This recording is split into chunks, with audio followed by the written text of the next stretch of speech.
Et là, dans ma tête, je fais, Ça ouf lui. il a plus simple. Tu vois.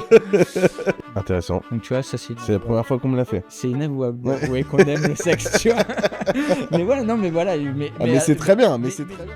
Père Castor, raconte-nous ton histoire. Bienvenue sur ce podcast, je suis Amaury Tardier, investisseur et entrepreneur, cofondateur de Kairos et Emporium. Dans cette série d'épisodes, nous irons à la rencontre d'investisseurs et d'entrepreneurs pour découvrir leur histoire. Accompagnés de nos pères et mères Castor, ces figures emblématiques qui ont marqué leur secteur de leur empreinte, je vous propose de voyager à travers leur vie pour mieux comprendre les patterns de leur succès. Je vous souhaite une excellente écoute. Si tu veux, c'est qu'en fait, on est un peu bloqué dans notre expertise. C'est-à-dire qu'aujourd'hui, on a une telle Sur la maîtrise France. fiscale tout Française. ça. Ouais. Française, Ouais. où on va vraiment, mais très très loin dans le sur-mesure vis-à-vis de nos clients, parce que pour te donner un ordre d'idée, tu vois, on est capable de dire il nous faut tel pourcentage de travaux sur tel projet. Tu vois. Ouais, ok. Donc, on pousse vraiment loin le sur-mesure.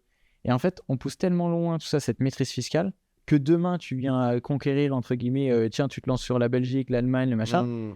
Bah, sur chaque ville, tu dois avoir cette même expertise, tu vois. Et ça, aujourd'hui, c'est ça qui nous Sur chaque bloquerait, pays, nous, ouais, demain, bien sur sûr. le Ouais. développement. Ouais. Après, tu t'entoures d'avocats fiscalistes sur place, etc. Ouais, mais ça, c'est pareil. Faut tu trouver vois. les bons, faut y aller. Il te faut un avocat fiscaliste Ouais. qui ait également la maîtrise financière. Parce que la problématique d'un avocat fiscaliste... et qui maîtrise aussi potentiellement le marché français, Exactement. puisqu'il faut comprendre que les fonds viennent de France, donc l'impact fiscal en France par rapport à l'investissement.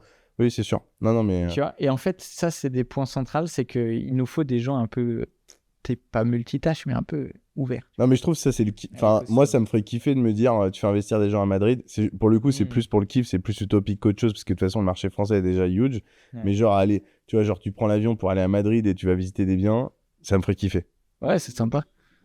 C'est bon? C'est lancé? Bon, ben, parfait. On a enregistré le fait que je voulais aller à Madrid et que du coup, écolo, c'est pas... Putain, cette année, c'est une catastrophe. J'ai pris, je pense... Je vais pas dire, mais... non, je pense 30-40 fois l'avion. Peut-être 50 depuis le début de l'année. Moi, j'avoue, je fais pas particulièrement attention. Ouais. Voilà, je l'ai en tête, tu vois, mais à un moment donné, si c'est business, je dois y aller pour des clients, j'y vais, quoi. Ouais. Je vais pas... Ah bah nous on y va, tu vois, je prends dimanche l'avion, puis en plus quand t'habites à Paris, c'est trop tentant. Mais puis même, T'as Orly en métro. ton temps, il est compté. Donc moi, demain, c'est soit je vais en TGV, par exemple, tu vois, là j'étais dans le sud-ouest. Ouais. C'est soit j'y vais en TGV, mais je perds plus que ma journée, tu vois. Ou alors je prends l'avion, je fais l'aller-retour dans la journée, j'ai été productif, je rentre le soir, il est encore que 20h, je peux encore bosser, enfin tu vois. Ouais. Quitte à choisir, le côté éco, malheureusement, on l'a jamais côté. ça va faire un réel. C'est bon, tu vois, on va buzzer. Non, mais tu vois, et à contrario, bon, bah, je vais lutter pour, tu vois, qu'on conserve, tu vois, l'histoire du dépôt. Oui, ouais. Voilà, parce que je trouve que ça a du sens. Parce que, voilà, ouais. moi, mes déplacements, ça a moins d'impact quand même. Bon, bienvenue sur un podcast Père Castor, raconte-nous ton histoire. Aujourd'hui, on va parler de la tienne. On va revenir à ton premier souvenir, soit d'entrepreneur, soit d'investisseur, parce que tu es les deux. Donc, tu vas pouvoir choisir lequel. Ça peut être vendre des cerises à l'âge de 5 ans. Ça peut être vendre des cigarettes à l'âge de 7 ans. Enfin, 7 ans, j'exagère, mais 12, 14 ans, peu importe, même si c'est évidemment complètement illégal. Tu comprends le sujet. Voilà un petit peu l'idée. Et puis après, on va remonter le fleuve ou la rivière de ta vie pour venir jusqu'à qui tu es aujourd'hui et revenir dans le détail. Avant tout ça, tu vas nous présenter rapidement, là, en 2-3 minutes, pour savoir un petit peu tout ce que tu fais. Je t'ai pas demandé avant le podcast, mais du coup, je le fais maintenant. J'ai mes questions, t'as tes réponses, donc faudra pas le prendre mal si des fois je pose des questions. Si jamais il y a des trucs où tu veux pas répondre, il y a pas de souci. Moi, je rentre dans les sujets financiers, etc. Donc, c'est toi qui nous diras sur cette partie-là. Et puis, on reviendra sur tout un tas de sujets. On a des questions spécifiques au début et à la fin. Aucun problème. Avant de revenir à ton premier souvenir, est-ce que tu peux, en quelques minutes, te présenter un petit peu tout l'écosystème que tu as aujourd'hui, que tu as monté sur la partie investissement, qui tu es on est quoi, on est 2 ou 3 juillet 2024. C'est ça. Bah, du coup, Alexandre Masson, le fondateur du groupe 110. Le groupe 110, en fait, si tu veux, c'est le fruit de mon expérience, c'est le fruit de mon travail d'investisseur et que j'ai voulu faire bénéficier à d'autres investisseurs. Pourquoi ? Bah, tu vois, on en parlait un petit peu en off. J'aime le côté où on peut partager notre expertise et il n'y a pas de concurrence, tu vois, dans le milieu de l'investissement, tu vois. C'est tellement large que ce serait presque dommage de de s'arrêter en se disant bah non, je vais pas aider les autres à s'enrichir, tu vois. Et presque prétentieux finalement de considérer qu'au niveau où on est des concurrents directs. Voilà. Et puis voilà, et puis encore une fois, on le fait à notre échelle. Ouais. Et puis tout le monde a des échelles différentes. Et voilà, moi je suis pour le partage, l'expérience, etc. Donc j'ai créé le groupe 110. Le groupe 110, il y a plusieurs entités dedans. Tu as une entité qui va accompagner les investisseurs à faire du clé en main. Est-ce que sur le groupe 110, je commente en même temps, est-ce que sur le groupe 110, tu as 100% départ sur le groupe au global? Parce que tu dis j'ai créé ou tu as cofondé, Non. je sais que vous êtes deux fait, sur certaines... En fait, j'ai créé la première entité. Mhm. Et cette première entité, à un moment donné, j'ai été confronté à un choix. Et là, je l'avais créé tout seul. Ok. Et en fait, j'ai été confronté à un choix, c'était que ça a commencé à vraiment bien se développer. Et j'étais plutôt, tu vois, petite boîte parisienne, je faisais mes affaires de mon côté, j'accompagnais mes clients, j'avais des partenaires partout en France, etc. Et en fait, je me suis dit, bah, je suis vraiment passionné par ça. Et j'aime vraiment les gens, donc j'ai envie de, tu vois, passer à une échelle supérieure. Et donc, c'était soit je salariais Alexandre, qui est devenu mon associé, Alexandre Robert. Et donc, du coup, je l'appelle. Il faisait un petit peu la vadrouille en Asie, mais je raconterai pas sa vie. Tu pourras l'inviter sur un podcast, tu vois. Mais À Bali. Et voilà, moi, je pense qu'il a fait un peu tout l'Asie, hein, tu vois. Mais globalement, tu pourras l'inviter et il te racontera ce qu'il a envie de raconter. À mon avis, tu auras plus de censure sur son côté que lui. Mais voilà, petite dédicace pour Alex. Mais globalement, en fait, ce qui s'est passé, c'est que j'appelle Alex pendant qu'il était dans ses périples. Et je lui dis, bah écoute, soit tu me rejoins en tant que salarié, soit... Parce que tu l'avais en presta freelance à ce moment-là Non, ou... parce qu'en fait, je l'avais connu dans mon ancienne vie quand je travaillais en grande distribution, c'était un de mes alternants. Ah, ok. Voilà. J'étais son N+2, N+3 à l'époque, enfin bref. Ok. Et en fait, le gars était tellement brillant, tellement matricé pour entreprendre, etc., que je voyais en lui un potentiel juste phénoménal. Et donc, du coup, on a toujours été en lien, super entente et tout. Et je lui ai proposé, soit je t'embauche, mais on fait notre petit Uber région parisienne, machin. Soit tu me rejoins, on s'associe, mais là, c'est pour conquérir la France. Ouais. Bon, son côté challenge, entrepreneur, etc. dans l'âme a fait qu'on est parti sur la deuxième option. C'était quand ça? C'était il y a 4 ans. Ok. Après, il y a 4 ans. Et donc, du coup, ma première entité, si tu veux, on l'a absorbée dans la deuxième entité qu'on a créée ensemble. Et après, on a 2 autres associés qui sont venus nous rejoindre, Stéphanie et Antoine, qui étaient déjà, tu vois, dans le milieu immobilier, qui faisaient de la chasse immobilière dans d'autres sociétés et qui étaient des anciens partenaires à moi. Donc, tu vois, j'ai ce côté où je vais chercher des talents et forcément, j'essaye de... Entrepreneur. Entrepreneur, et j'essaye de faire en sorte que ces talents-là, moi, mon objectif, c'est de les faire briller par leur expertise et puis de leur donner les bons outils pour exceller. Tu vois. Donc là, vous êtes 4 aujourd'hui? Donc 4 associés sur l'entité de chasse, qui s'appelle 110% chasse immobilière. D'accord. C'est celle qui fait notamment l'accompagnement clé en main. On a également une entité travaux où là, pareil, j'ai été chercher Yuri, qui était un de mes partenaires à l'époque et qui est devenu un pote. Enfin voilà, c'est quelqu'un qui est brillantissime, 1500 chantiers à son actif. Enfin bref, quelqu'un qui était fait pour monter cette entité-là travaux. Donc, il y a Yuri qui nous a rejoint. Donc, nous a rejoint, vous êtes 5 ou vous êtes 2? Alors, on est 5 parce qu'à chaque fois, je veux que mes associés soient concernés dans l'ensemble des structures. Donc, les 4 associés sont sur chaque structure et à chaque fois, vous ajoutez potentiellement un associé complémentaire. C'est exactement ça. D'accord. Et en fait, alors bien évidemment, les associés suivent à des parts vraiment très minimes, tu vois. D'accord. Mais c'est juste pour qu'ils soient aussi plongés dans l'écosystème groupe. D'accord. Moi, je suis pour le partage et j'ai envie, tu vois, que chacun puisse. Je vais peut-être dans le détail, tu me dis, mais est-ce qu'on peut avoir la répartition des parts ou pas? Ou tu communiques pas là-dessus? Si, alors je pourrais, tu vois, sur l'entité chasse, moi je dois avoir 60%, 65%, je sais bien plus, tu vois. Sur l'entité travaux, c'est Yuri qui a le plus de parts avec 49%. D'accord, ok. Moi je dois arriver derrière à 30, 25, un truc comme ça. Ah, et donc t'hésites pas sur les nouvelles structures à incentiver plus l'associé qui va être sur le terrain. Okay. Moi je suis vraiment je suis un stratège. Donc moi je suis sur le développement du groupe. Okay. Donc si demain j'ai quelqu'un qui a une meilleure expertise que moi sur un domaine, c'est normal qu'il soit à la tête de cette entité-là. D'accord. C'était le cas de Yuri. Tu vois. D'accord. Et pareil avec Marie qui nous a rejoint, donc qui est architecte. Et donc on a monté l'entité 110% intérieure. Et c'est pareil, c'est Marie qui a le plus de parts dans cette société. D'accord, ok. Systématiquement, on va respecter l'expérience métier d'abord. Et ensuite, tout simplement, on va se répartir les parts en fonction de l'expérience des uns et des autres et ce qu'il peut apporter en valeur ajoutée. Donc là, tu nous en as cité 3 boîtes aujourd'hui. Ouais. Et on a une dernière société qu'on vient de créer, 110% Académie, où là, on fait de la formation en investissement immobilier. C'était important pour nous, en tant que professionnels, de reprendre la parole. Ok. Parce que, tu vois, il y avait beaucoup de formations faites par des gens sur Internet, etc., et qui n'étaient pas professionnels. Nous, on engage notre responsabilité dans cette formation, donc c'est important. Et là, pour le coup, je dois avoir 70% des parts sur cette structure-là. Voilà. D'accord, Pour ok. te donner, tu vois, les parts de ceux qu'on... Ah non, c'est super, t'es hyper transparent et tout, ça fait plaisir. En termes de... on va aller encore toujours dans le détail. En termes de chiffres, sur chaque entité, approximativement, t'as une idée à peu près du chiffre d'affaires réalisé par chaque entité? Alors, je vais te surprendre, mais tout ce qui est chiffre d'affaires, tout ça, je m'en tamponne absolument. Ok. Ou alors le nombre de projets réalisés, si tu veux. Je vais même aller beaucoup plus loin. Vas-y. Je vais te donner même un chiffre que tu vas même préférer. Je vais te dire ce qu'il nous reste à la fin sur chacune des entités. Ok. Parce que c'est ça qui nous intéresse. Ouais. C'est combien, à la fin du mois, une fois qu'on a payé toutes nos charges, les salaires, les machins, les trucs, combien il reste sur chaque entité. En moyenne, sur l'entité de chasse, on tourne à 97 000 € de résultats nets mensuels. Ok. Donc, ce qui est déjà très rentable. Très rentable. C'est déjà une belle structure. Mais parce que moi, je suis quelqu'un qui raisonne mes sociétés comme un investisseur. Je veux que ce soit rentable. Ouais, bien sûr. Et donc, du coup, je pilote que ça. Le chiffre d'affaires, c'est bien quand j'ai un rendez-vous en banque. Je suis d'accord. Le poids du groupe et machin. Je suis d'accord. Mais globalement, je m'en tamponne. Je suis d'accord. Ouais. Ensuite, sur l'entité travaux. Parce que pour que les gens qui nous écoutent, qui sont pas, qui voient pas forcément ces sujets-là, le chiffre d'affaires peut être très important. Exactement. Et pour autant, il y a des boîtes qui ont un chiffre d'affaires énorme parce qu'ils vendent des produits, par exemple, à des prix très, très élevés. Peu importe.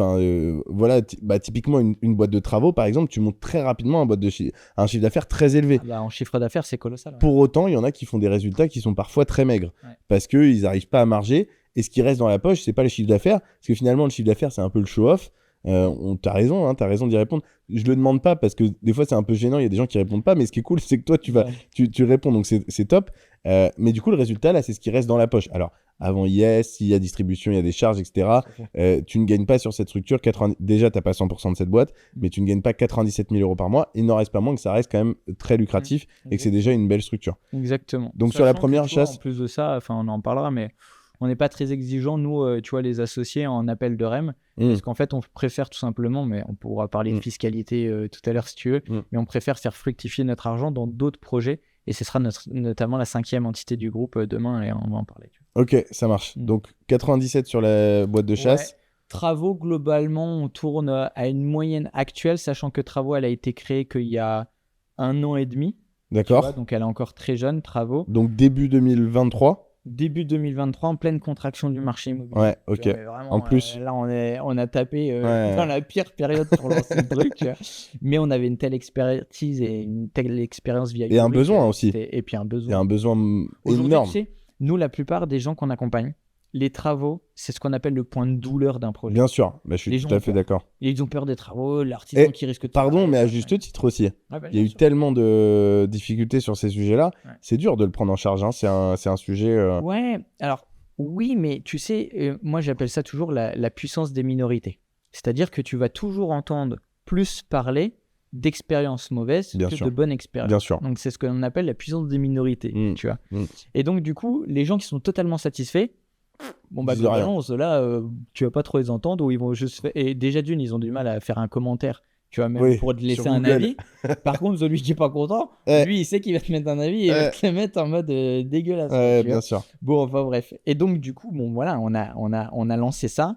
Et là, alors, on est en décalé sur travaux, mais là, on rentre des tellement gros chantiers. Tu vois, là, on rentre une construction à 850 000 €. On rentre, tu vois, là, on rentre un chantier à 370 000, tu vois, sur un immeuble de rapport à Nancy.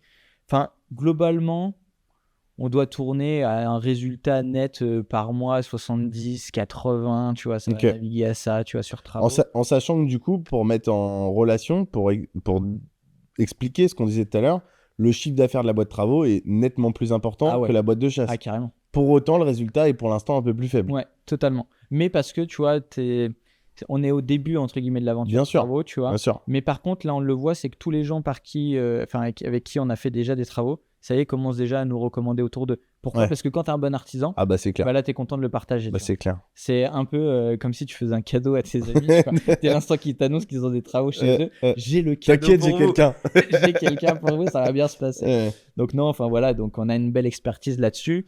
Et après, l'entité intérieure, c'est pas évident de te donner un chiffre parce que globalement, je le pilote pas assez. Ok. Je t'avoue que c'est même l'entité sur laquelle je me sens le moins concerné parce que j'ai vraiment pas beaucoup d'expertise. Ok. Tu vois, sur l'intérieur. Beaucoup de goût ou pas?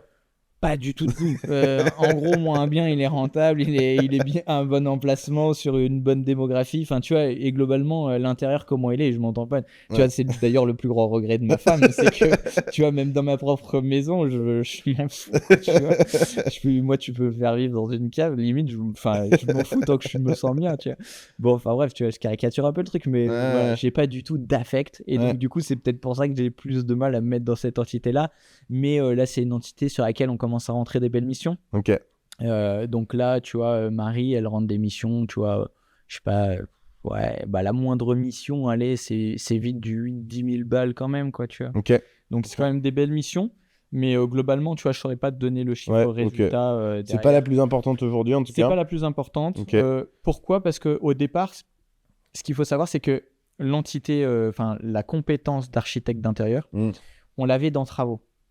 Et en fait, on s'est rendu compte qu'on avait des clients qui voulaient nous solliciter que pour l'agencement de leurs pièces, tu vois, restructurer leurs biens, etc. Et donc, du coup, c'est là où on s'est dit, bah, c'est peut-être dommage que, tu vois, ce soit internalisé à la structure travaux.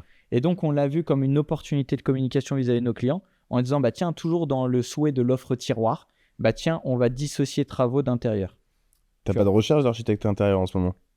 J'ai pas de recherche, mais je pense qu'on va vite rechercher parce que on en parlera en off, on est en train de développer à fond. Ouais. J'ai une très bonne copine qui est en recherche active d'un. Ça va Enfin, elle est aujourd'hui architecte d'intérieur, mais sur du professionnel, en B2B. Donc en plus, plutôt habituée à faire des trucs bien quali. Ouais, très bien. Et elle adore son boulot, mais elle peut pas faire de télétravail. Et du coup, elle aimerait bien pouvoir avoir plus de liberté géographique. Une grosse bosseuse, mais bon, tu vois, a priori, c'est assez compliqué de trouver des boulots dans ce... Enfin bon, on en parlera en off, mais... parce que si tu veux, c'est encore un peu archaïque, quoi. Tout ça, tu en parlais tout à l'heure. Oui, c'est ça. De certains trucs qui sont un peu archaïques. C'est ça. Moi, aujourd'hui, je me vois pas dire à mes équipes, n'aie pas ta liberté de travail. Moi, je suis le premier à vadrouiller à gauche, à droite. Ils savent même pas où je suis des fois. Tellement d'accord. 2 jours, tu vois. Tellement d'accord. Donc, globalement, je vais pas les faire chier là-dessus. Moi, ce qui m'incombe, c'est de savoir le résultat. Voilà, le résultat et puis le service client. C'est-à-dire qu'un client, il a des questions, tu dois lui répondre rapidement. Tu vois, aujourd'hui, on est dans un monde où tout va vite. Il y a une exigence, avec nos téléphones où tu vois, tu veux une réponse. Maintenant, je suis d'accord. Tu vois, mon téléphone, il est connecté à ChatGPT. J'enclenche ChatGPT, je pose la question et tu vois, je veux qu'il me réponde vite. Tu vois. Si au bout de 5 secondes, il m'a pas répondu, c'est que j'ai une mauvaise connexion et donc du coup, je suis agacé. Tu vois. Donc, je comprends le côté où on veut des résultats tout de suite. Je suis d'accord. On veut tout ça. Et donc, le monde va vite. Et donc, ça fait partie de notre métier aujourd'hui de répondre assez rapidement. Pour autant, est-ce qu'on doit être absolument géographiquement au bureau tous les jours de 9h à 17h? Je pense qu'aujourd'hui, c'est devenu une contrainte. Et même, d'ailleurs, il y a des études qui montrent qu'en télétravail, les gens sont plus productifs, voire même travaillent plus parfois. Parce que finalement, tu as plus de plaisir et tu ne tapes pas les transports, etc. Donc, Puis moi, je préfère largement, tu vois, quelqu'un qui me dit j'ai bien dormi. Parce que hier soir j'ai kiffé et que j'avais besoin de venir à 10h, je viens à 10h. De ouf. Et il a besoin d'à 17h partir parce qu'il a un apéro avec ses potes et puis il a envie après d'aller vadrouiller et puis après de se reconnecter à 21h s'il a envie. Il fait ce qu'il veut. Les missions elles sont faites, aucun problème. Exactement. Il n'y a pas eu d'impact client. Lui derrière il kiffe sa vie. Moi génial. Exactement. Je suis tout à fait aligné. Et dernière, là pour le coup, vous venez de la lancer, la boîte formation. Donc, je vais plutôt parler de perspective. Ce serait quoi votre enjeu pour 2025 ? Vous êtes donné une idée ou peut-être pour jusqu'à fin 2024 En fait, si tu veux, c'est ça aussi qui est rigolo, c'est que moi j'entreprends mais pas pour gagner du fric. Et c'est ça qui est rigolo et c'est ça qui change un peu le game. C'est qu'on a des structures aujourd'hui qui marchent très bien. Donc voilà, tu vois, demain j'ai envie de prendre 10, je prends 10, j'ai envie de prendre 20, tu vois, je me mets d'accord avec mes associés et pas de souci, tu vois. Par contre, du coup, tout ce qu'on est en train de redévelopper, tu vois, maintenant qu'il y a déjà un très bel écosystème, c'est plus d'une pour nous faire kiffer, 2 pour pouvoir accompagner toujours plus de monde dedans dans cet écosystème-là. Et donc, du coup, c'est demain, le but, c'est de séduire le plus en plus de gens, parce qu'en plus de ça, la promesse, elle est belle. Tu vois, on fait une formation faite par des professionnels, on a constaté que tu avais plus de 93% des gens qui passaient pas à l'action, tu vois, après être formés en investissement immobilier. Bah, aujourd'hui, nous, on a tout pour les accompagner.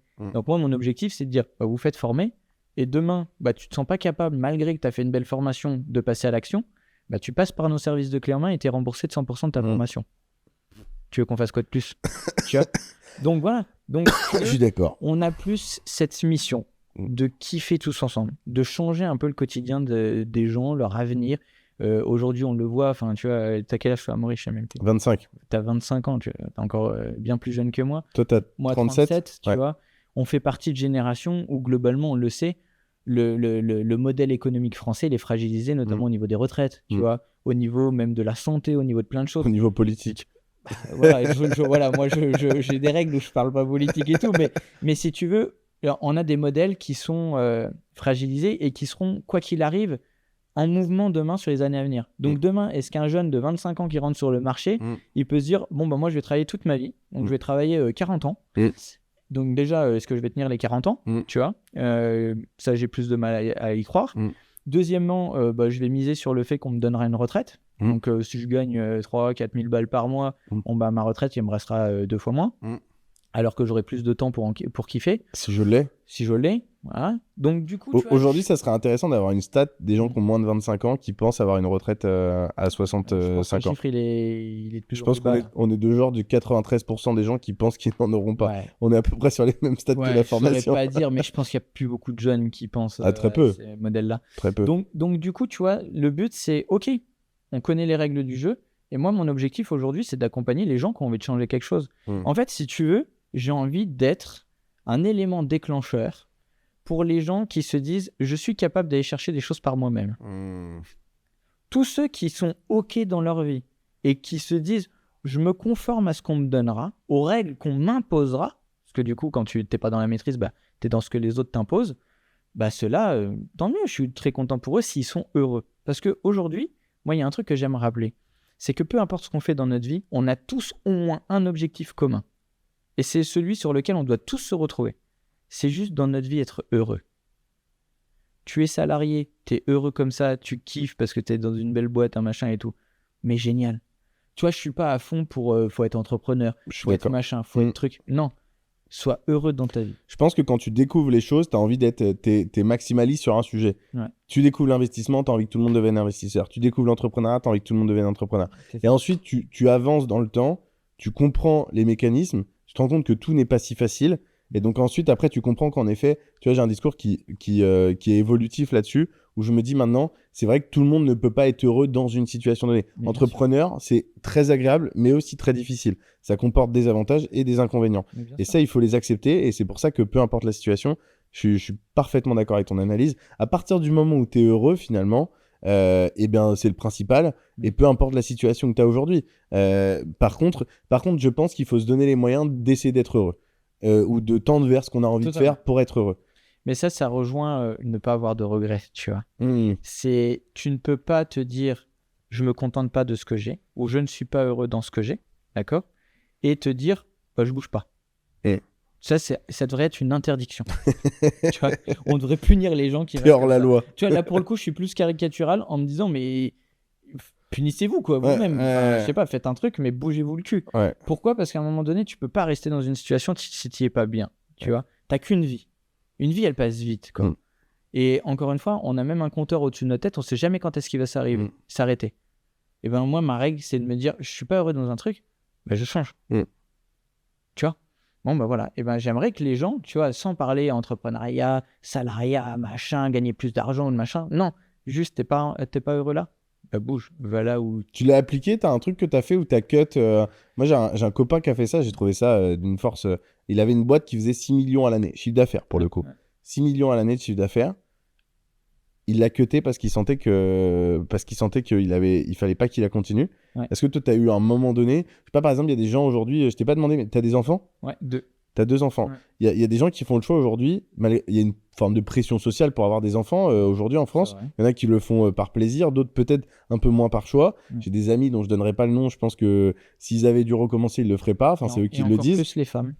Et qui peut-être le subissent, tu vois. Peut-être même encore plus. Tu as 30 ans, t'as pas d'enfant. Ouais. Ah oui, la pression sociale. Complètement. Et donc du coup, est-ce qu'il y a des choix que tu as fait qui sont, ou au moins un choix, où tu estimes que tu vas à rebours, t'es à contresens de la société, et c'est un choix que tu as fait pour être plus heureux? En fait, c'est pas je dirais pas que, tu vois, j'ai fait des choix, tu vois, retournement de situation, des choses qui ont fait que je suis différent des autres. Je suis totalement normal. J'aime bien rappeler que j'ai 2 bras, 2 jambes. T'es un flocon de neige. Ouais, j'ai fait comme d'autres auraient fait. Non, par contre, moi j'ai un parcours, c'est le parcours du combattant, tu vois. J'ai qu'un bac, tu vois. Je baignais dans un écosystème du foot, tu vois, où j'ai fait toutes mes classes à la SNL, à Nancy, à l'époque où ils étaient en Ligue 1, Ligue 2, etc., tu vois. Maintenant, bon, malheureusement, le club a rebaissé sur national, mais où j'ai fait toutes mes classes, tu vois, je voulais devenir footballeur et j'ai tout misé là-dessus. Et du jour au lendemain, bah, tu fais une blessure, et machin, ton rêve, il est cassé, et où on t'a constitué qu'à la réussite. Tu vois. Et bah, derrière, la chute, elle est violente. Et la chute, c'est mais qu'est-ce que je vais faire de ma vie? J'ai pas d'études, je suis rejeté de partout. Moi, j'ai été rejeté de plein d'entreprises dans lesquelles j'ai postulé au début. Ah ouais? Bah, bien sûr, j'avais qu'un bac. Je me suis dit, bon, bah, qu'est-ce que je peux faire? Allez, peut-être une branche un peu commerciale, machin. Donc, qu'est-ce qui s'est passé? Bah, tu vois, j'ai créé une première société. Tu vois, j'ai créé une société de transport-export de produits cosmétiques entre la France et l'Allemagne. Ok. Avec un mec que je connaissais même pas, qui était un gars qui avait travaillé avec mon père et qui s'est levé un matin comme une envie de pisser en disant je vais devenir entrepreneur, tu vois. Bon, on a monté une boîte. Bon, ok. On va y venir. On va Ouais, y tu venir. vois. On va Mais- remonter sur tes Mais souvenirs. si tu veux, mon plus gros changement, ça a été de me dire, voilà, tu vois, je suis de Nancy, dans l'est de la France. Ça a été du jour au lendemain. Je me suis levé et je me suis dit, je pars vivre à Paris. Ok. Du jour au lendemain. Ok. Et là, mes parents, choqués, alors que tu vois, je suis très proche de mes parents et tout, mais pourquoi? Et du jour au lendemain, j'ai tout quitté. C'était quand? J'ai quitté la copine, j'ai quitté Ah ouais? tout le monde. Ah ouais. Et du jour au lendemain, j'ai dit, je pars à Paris. Ouais. J'ai eu un peu. C'était à quel âge, tu te souviens? Bah, j'avais, tu vois, j'ai quoi? J'ai 37, ça doit faire il y a 13, 14 ans maintenant. Ah bah tu vois, un peu comme moi. Du jour au lendemain, je me suis dit, bon, ça y est, maintenant je vais à Paris. Ouais. Et Mais parce que tu vois, Paris, pour quelqu'un de la Provence, c'était le champ des possibles, tu vois. C'était, j'en ai ras le cul qu'on me dit, j'ai pas le bac. Enfin, j'ai qu'un bac. J'en avais ras le cul, tout ça. Tu vois. Et donc, il fallait que je fasse des choses par moi-même. C'est quoi ton premier souvenir d'entrepreneur ou d'investisseur? Mon premier souvenir, c'est justement avec cette première entité où, si tu veux, je ne savais pas que j'avais l'entrepreneuriat en moi. Donc toi, t'as aucun sujet à moins de 18 ans ou autour des 20 ans où t'as fait... y a rien de... Non, Ok. non, parce que tu vois, j'étais tellement dans le foot, tellement dans un écosystème comme ça que... Alors juste Non, avant j'ai qu'on pas revienne un sur truc, cet écosystème entrepreneurial que t'as pu démarrer donc autour des 22-23 ans, c'est ça si je comprends bien? Ouais, bah, en fait, si tu veux, c'est rigolo, c'est que j'ai lancé un côté entrepreneurial, mais en même temps que j'ai lancé un côté où après je suis devenu salarié une fois que j'ai craché la boîte là, tu vois. Mais on va en parler. Cette carrière de footballeur, t'as commencé à quel âge? Tu t'es fait détecter À l'âge de 6 ans, j'ai commencé. À l'âge de 7 ans, j'ai été détecté. Ah ouais? Ouais. C'était- Par Nancy. Ok. J'ai C'est refusé. jeune, non? Ouais, c'était Je jeune. m'y connais pas, mais... Ouais, c'était très jeune, très très jeune. J'ai refusé d'y aller parce que je voulais jouer dans le club de mon père qui était vétéran, tu vois, dans un club du coin. T'as refusé ou tes parents t'ont pas laissé y aller? Mes parents n'étaient pas hyper chauds parce que tu vois, j'étais jeune, 7 ans, tu vois, ça demandait une certaine organisation, etc. À 7 ans, t'es en CE1. Ouais, je saurais même plus dire, ouais, Ouais. j'étais vraiment petit. 6 ans, t'es en CP, donc 7 ans. Bah t'es en CE1. voilà. Et en fait, ce qui s'est passé, c'est que du coup, mon père a changé de club. Je l'ai suivi dans son club. Tu vois, j'étais à Fléville. Je vais pour donner, s'il y a des gens qui connaissent Fléville dans l'est de la France. J'étais à Fléville. Il est parti à Saulsure. Bon, moi, je l'ai suivi à Saulsure. Et en fait, quand j'ai joué à Saulsure, je me suis fait détecter par Nancy. Et là, à l'âge de 9 ans, tu vois, avec mes parents, on en a convenu que bah, si j'étais détecté comme ça, c'est qu'il y avait peut-être un petit truc, tu vois, où j'avais envie de kiffer, tu vois. Donc, je suis rentré sans Quel poste? milieu défensif. Après, je suis devenu plus offensif, puis après, on m'a remis défensif, tu vois. Ok. Mais si tu veux, mes parents n'étaient pas dans cet écosystème-là. Alors, C'était juste parce que je pense qu'il y a tout un tas de garçons qui nous écoutent qui voulaient être à ta place. Ouais. Moi, le premier, hein, je Ouais. pense que quand tu joues au foot et que tu as 10 ans, tu espères être détecté. Comment ça marche? Il y a un mec qui vient, ou une fille d'ailleurs, qui vient te voir à la fin, et qui vient voir avec tes parents et qui dit bah Oh. voilà, j'aimerais bien que vous veniez. Ouais, c'est un monsieur qui s'appelle Monsieur Bouzid, tu vois, Ok. qui s'occupait des sections de jeunes à l'époque à Nancy et qui est venu voir mon père lors d'un match contre Nancy et tout simplement en disant bon, voilà, votre fils, Voilà, je pense qu'il faut qu'il soit dans une structure plus professionnelle, plus adaptée à son développement. Et j'aimerais qu'il vienne refaire des tests chez nous à quelques entraînements. Bon, voilà, mon père est très ouvert. Hein. Mon père est quelqu'un de très humain. Il aime les gens aussi. Donc, forcément, il a bien accueilli Monsieur Bouzid. Et puis, tout simplement, voilà, c'était une petite conversation. Est-ce que toi, tu as envie, tu vois? C'est mon père m'a pas obligé, tu vois. C'était est-ce que toi, tu as envie? Et puis, j'avais envie. Donc à 9 ans, tu y allais? Donc, à l'âge de... Ouais, alors la transition s'est faite entre l'âge de 9 et 10. Mais oui, à 10 ans, j'étais dans le club, quoi.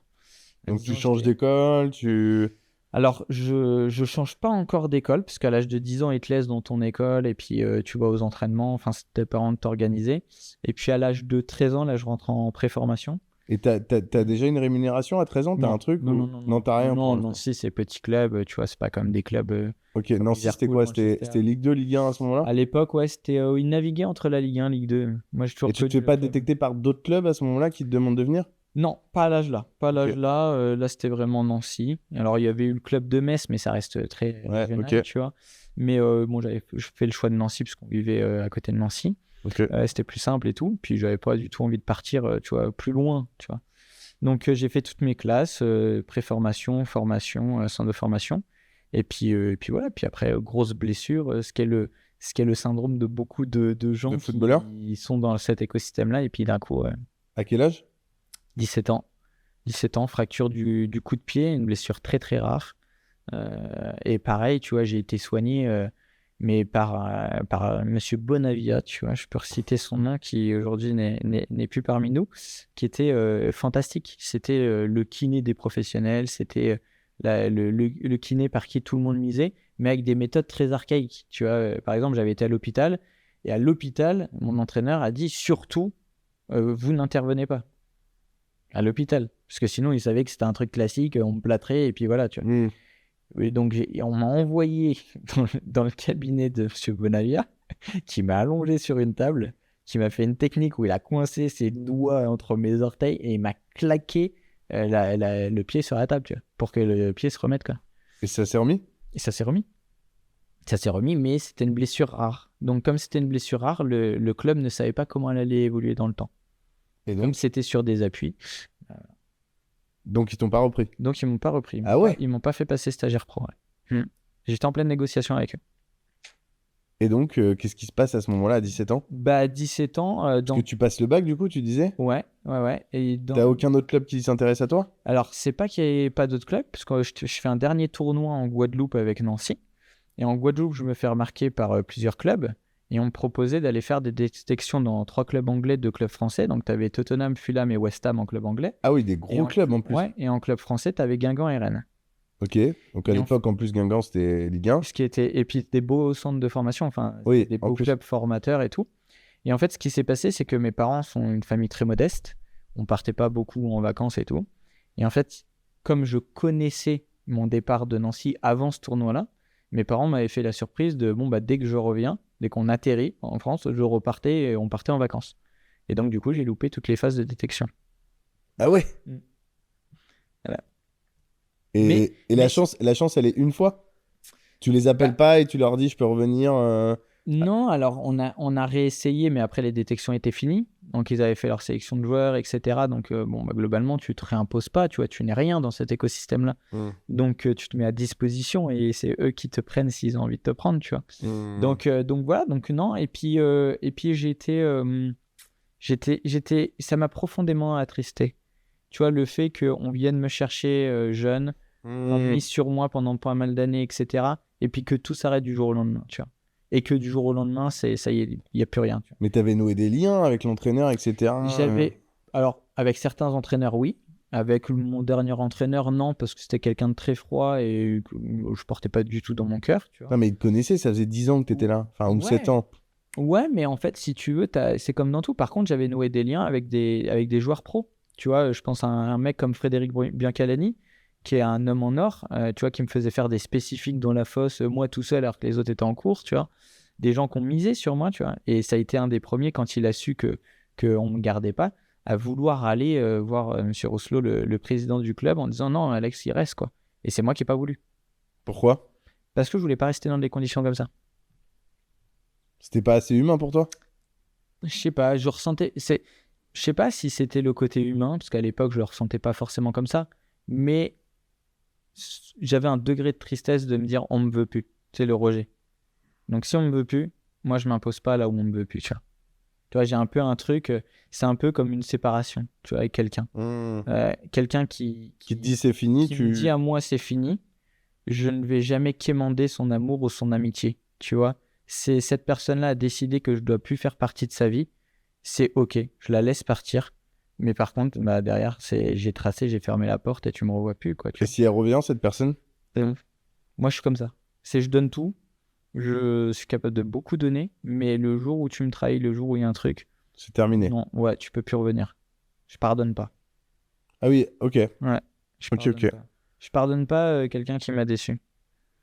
Ouais, ou alors dans une relation amoureuse, par exemple, te dit Ouais. je te quitte et puis finalement elle se rend compte qu'elle a fait une erreur. Non, c'est que si elle en est venue à là, c'est qu'il devait y avoir un truc Ok.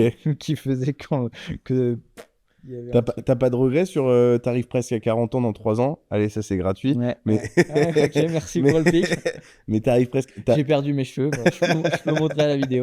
Je perds mes cheveux. Vas-y, tu peux m'attaquer. Je suis souple. Mais t'as pas. Y a pas une ou deux fois où tu t'es dit merde, j'aurais peut-être dû être un peu plus. Là, le foot, a posteriori, tu te dis que t'as fait le bon choix? Salut à tous. Merci d'être de plus en plus nombreux à écouter Père Castor, raconte-nous ton histoire. Grâce à vous, notre podcast connaît une croissance incroyable. Si vous voulez me soutenir, n'hésitez pas à laisser un avis et liker l'épisode sur la plateforme où vous l'écoutez.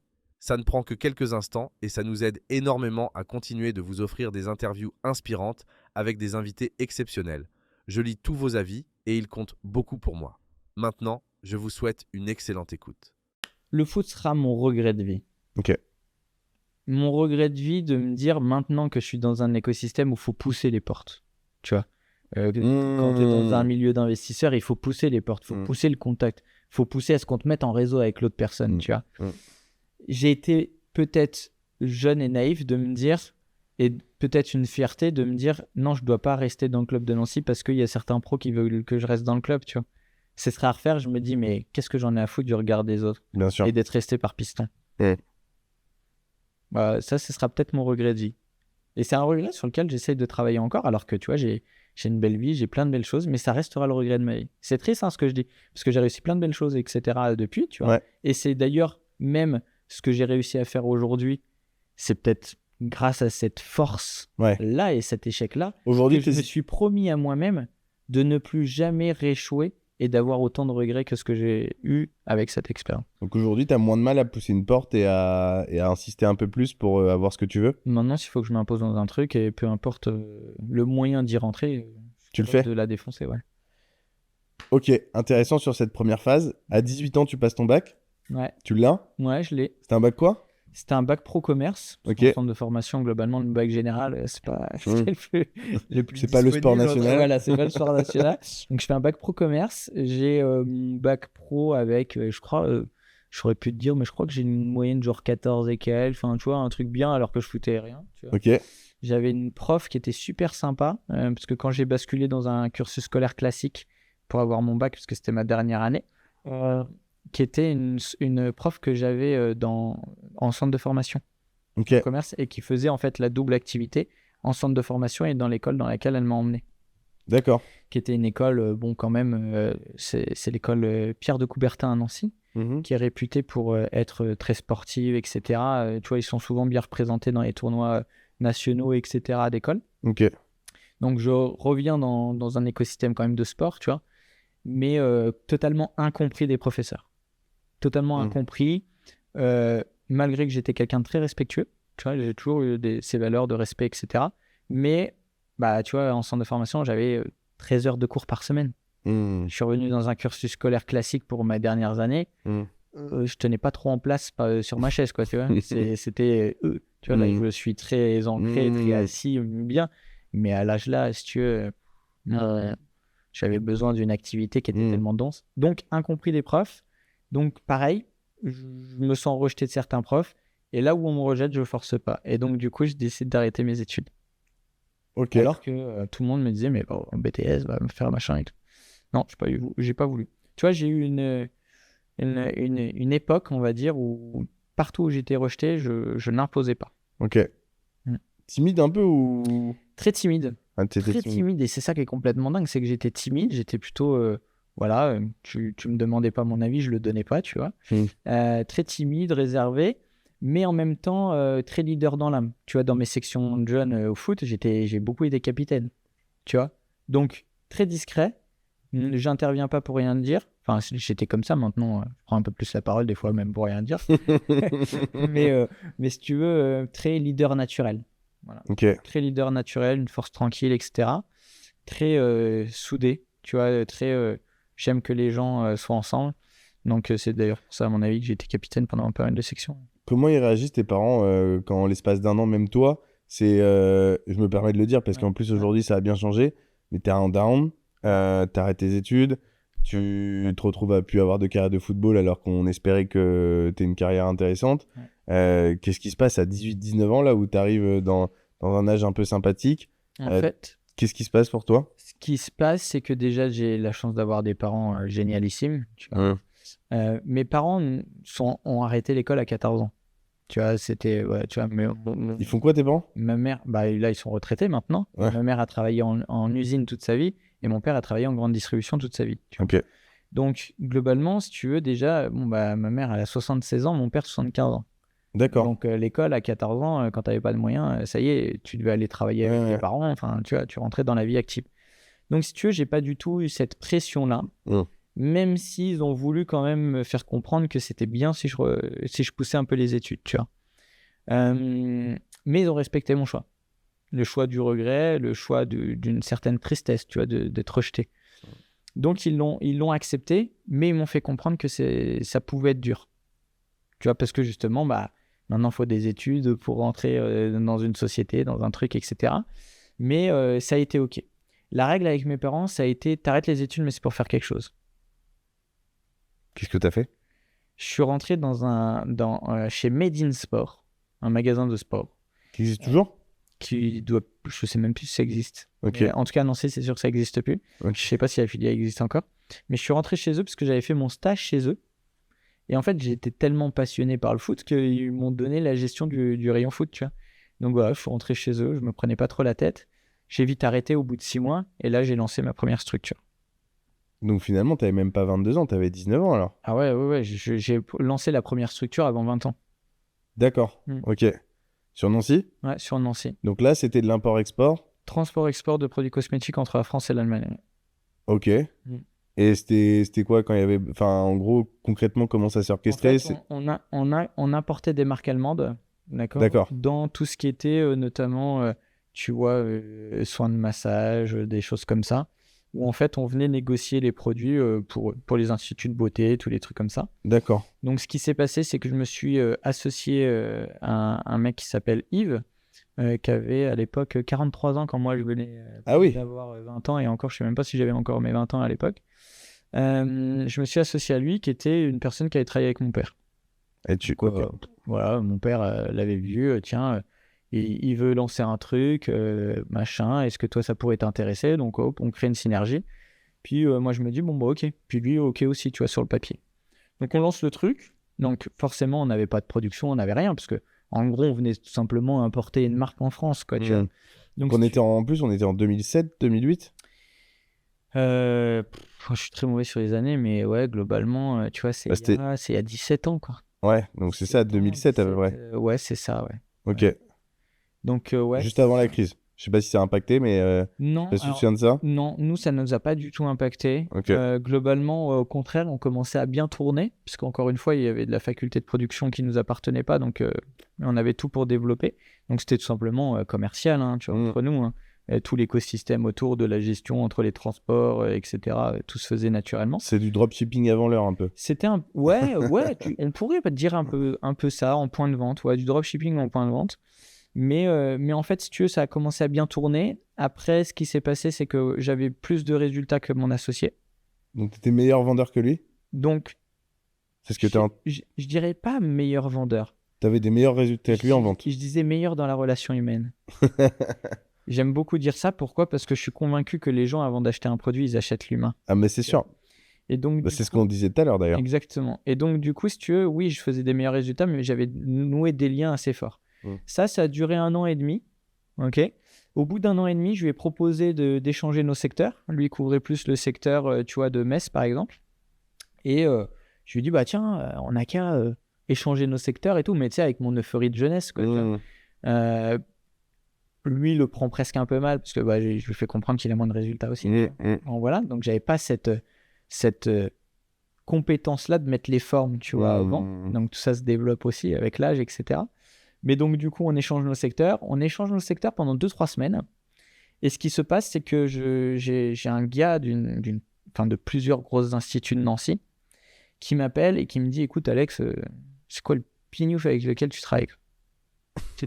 Et je dis, ouais, putain, merde. Et putain, ça, c'est un très gros client. Mince, il me dit ça, il y a un bug, quoi. Et en fait, il me dit, il veut faire baisser mes commandes. Bah, d'où, quand t'es commercial, tu veux faire baisser les commandes, quoi, tu vois.